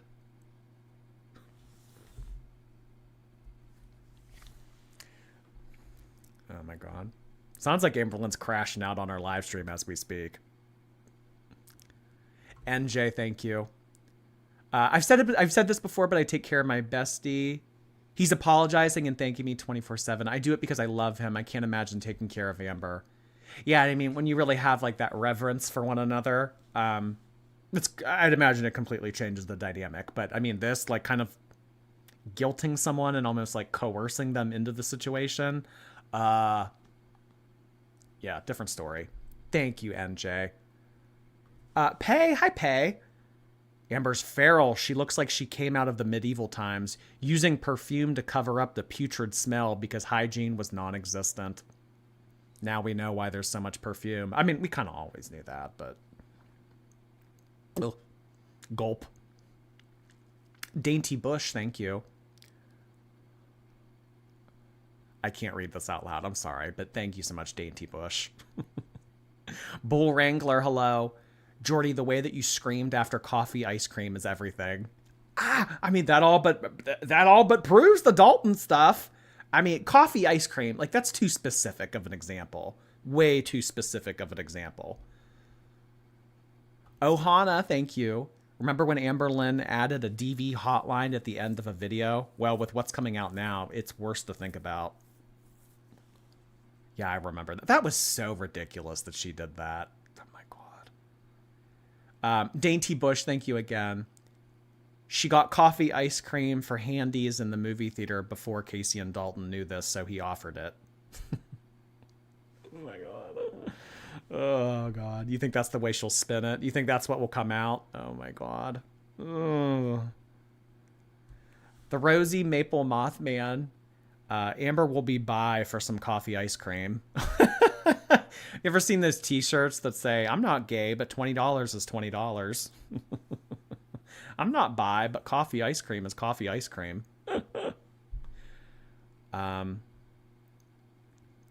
Light shines, thank you. Dalton was the fan that asked for an autograph at the casino. It was the same voice. Oh my God. The fan that asked for an autograph. Oh my God. I wonder if he was local. Was it ever disclosed where he's from? Was he in Wisconsin too? Wouldn't that be weird for him to meet up with Amberlynn when she was with Emily? Maybe she was into that. I don't know. This poly stuff runs deep, y'all. T Rose, hi. Amber buys her washcloths from Bed Bugs and Beyond. Oh my gosh, yes, someone mentioned that earlier. Bed Bugs and Beyond. Didn't Bed Bath and Beyond go out of business? I could have sworn they did. I don't know. Amberlynn's keeping it alive, I guess.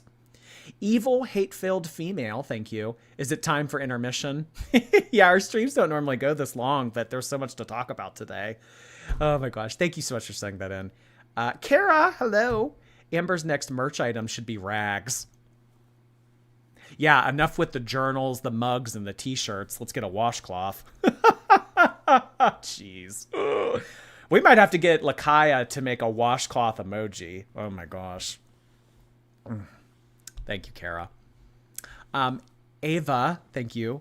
First time sending in a super chat. Could you say hi to Walter, Aries, and Chloe? Hello to Walter, Aries, and Chloe. I love those names. That is incredible. Thank you so incredible. There I go again. If everything's incredible, nothing's incredible.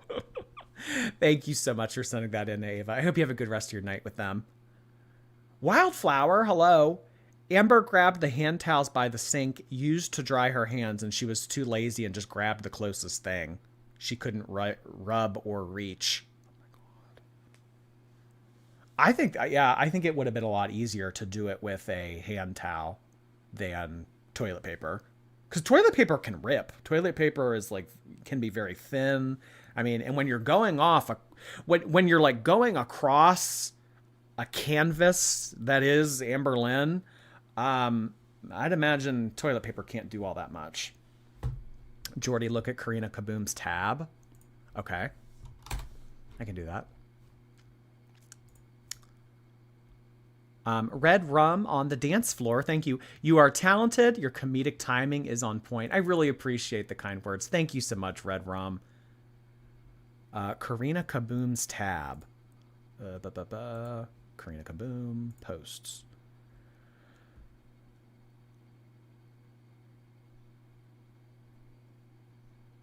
I just wanted to say our girl just said that Beck's partner is so controlling.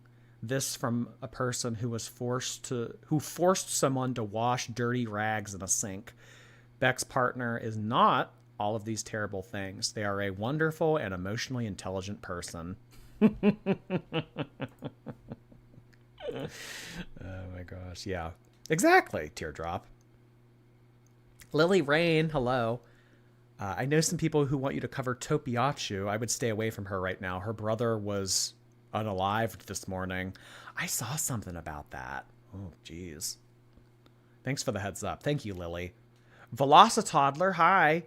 I was kind of here tonight. The toddler was toddling. Oh, they do that. I've heard that toddlers like to make a mess and throw shit everywhere. Does yours do that?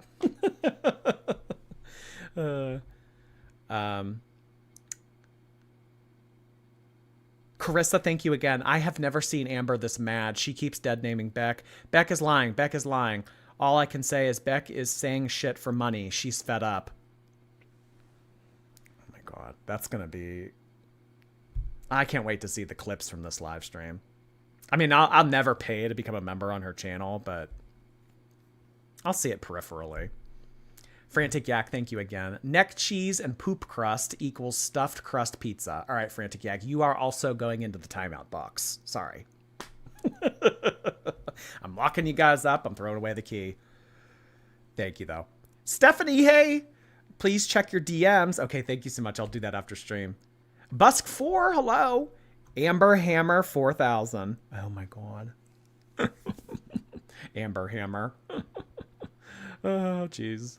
Amber Stack of Washcloths. Thank you so much for 2 months. It's been on my mind lately. Amber looks like Captain B. McCree from WALL-E. Oh my God. I've been meaning to watch WALL-E recently. I do. I want to watch WALL-E. It's been a hot minute. I think I will one of these days. Oh my God. Thank you so much, Amber Stack of Washcloths. Chassis, thank you for 3 months. Goosh Goosh reminds me of Amberlynn. It's a disturbing anime scene. Oh my gosh. Well, I don't have time to vet that right now because you mentioned that it's a little bit explicit, but thank you so much for sharing that. Maybe someone else in the chat will appreciate that reference. Goosh Goosh.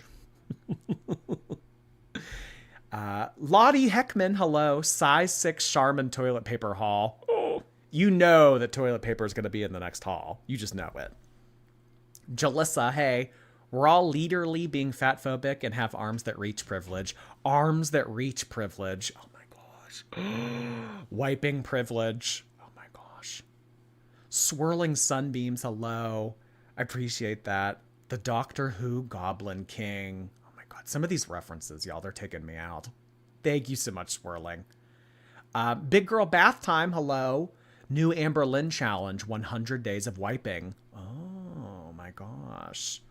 Well, yeah, so much for the 100 days of no takeout, 100 days of walking, 100 days of wiping. How about we start there?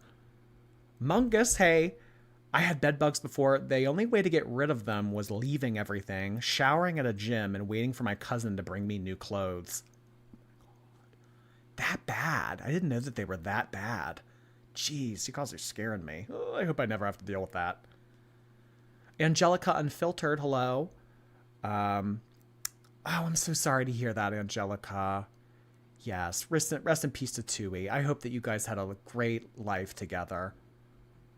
Rag heart hands back to you, Angelica. I hope this week is good for you. Yeah, that's always hard. Chassis, hi Chassis. For my last super chat, it was meant to say she looks like a joke. Before Jordy reads it, it may have not been a good joke, so I'm sorry. It's okay, Chassis. I know that sometimes it doesn't translate well from text. But thank you so much for supporting my channel. Amber's Poopy Plunko, thank you. My wife and I love your videos. Our marriage has never been stronger. Plunko Nation. Rip Poo Bun. Oh my God. I love that you guys are able to bond over this. That is incredible. Oh, there I go again. Thank you so much for sending that in. I'm glad that Girl World has brought you guys even closer together. Too much fun. Too much fun. Thank you for sending that in. Oh gosh, guys. Well, I don't know what's going on with this live stream, but who knows what Amberlynn will say in it. I don't know. All right, y'all.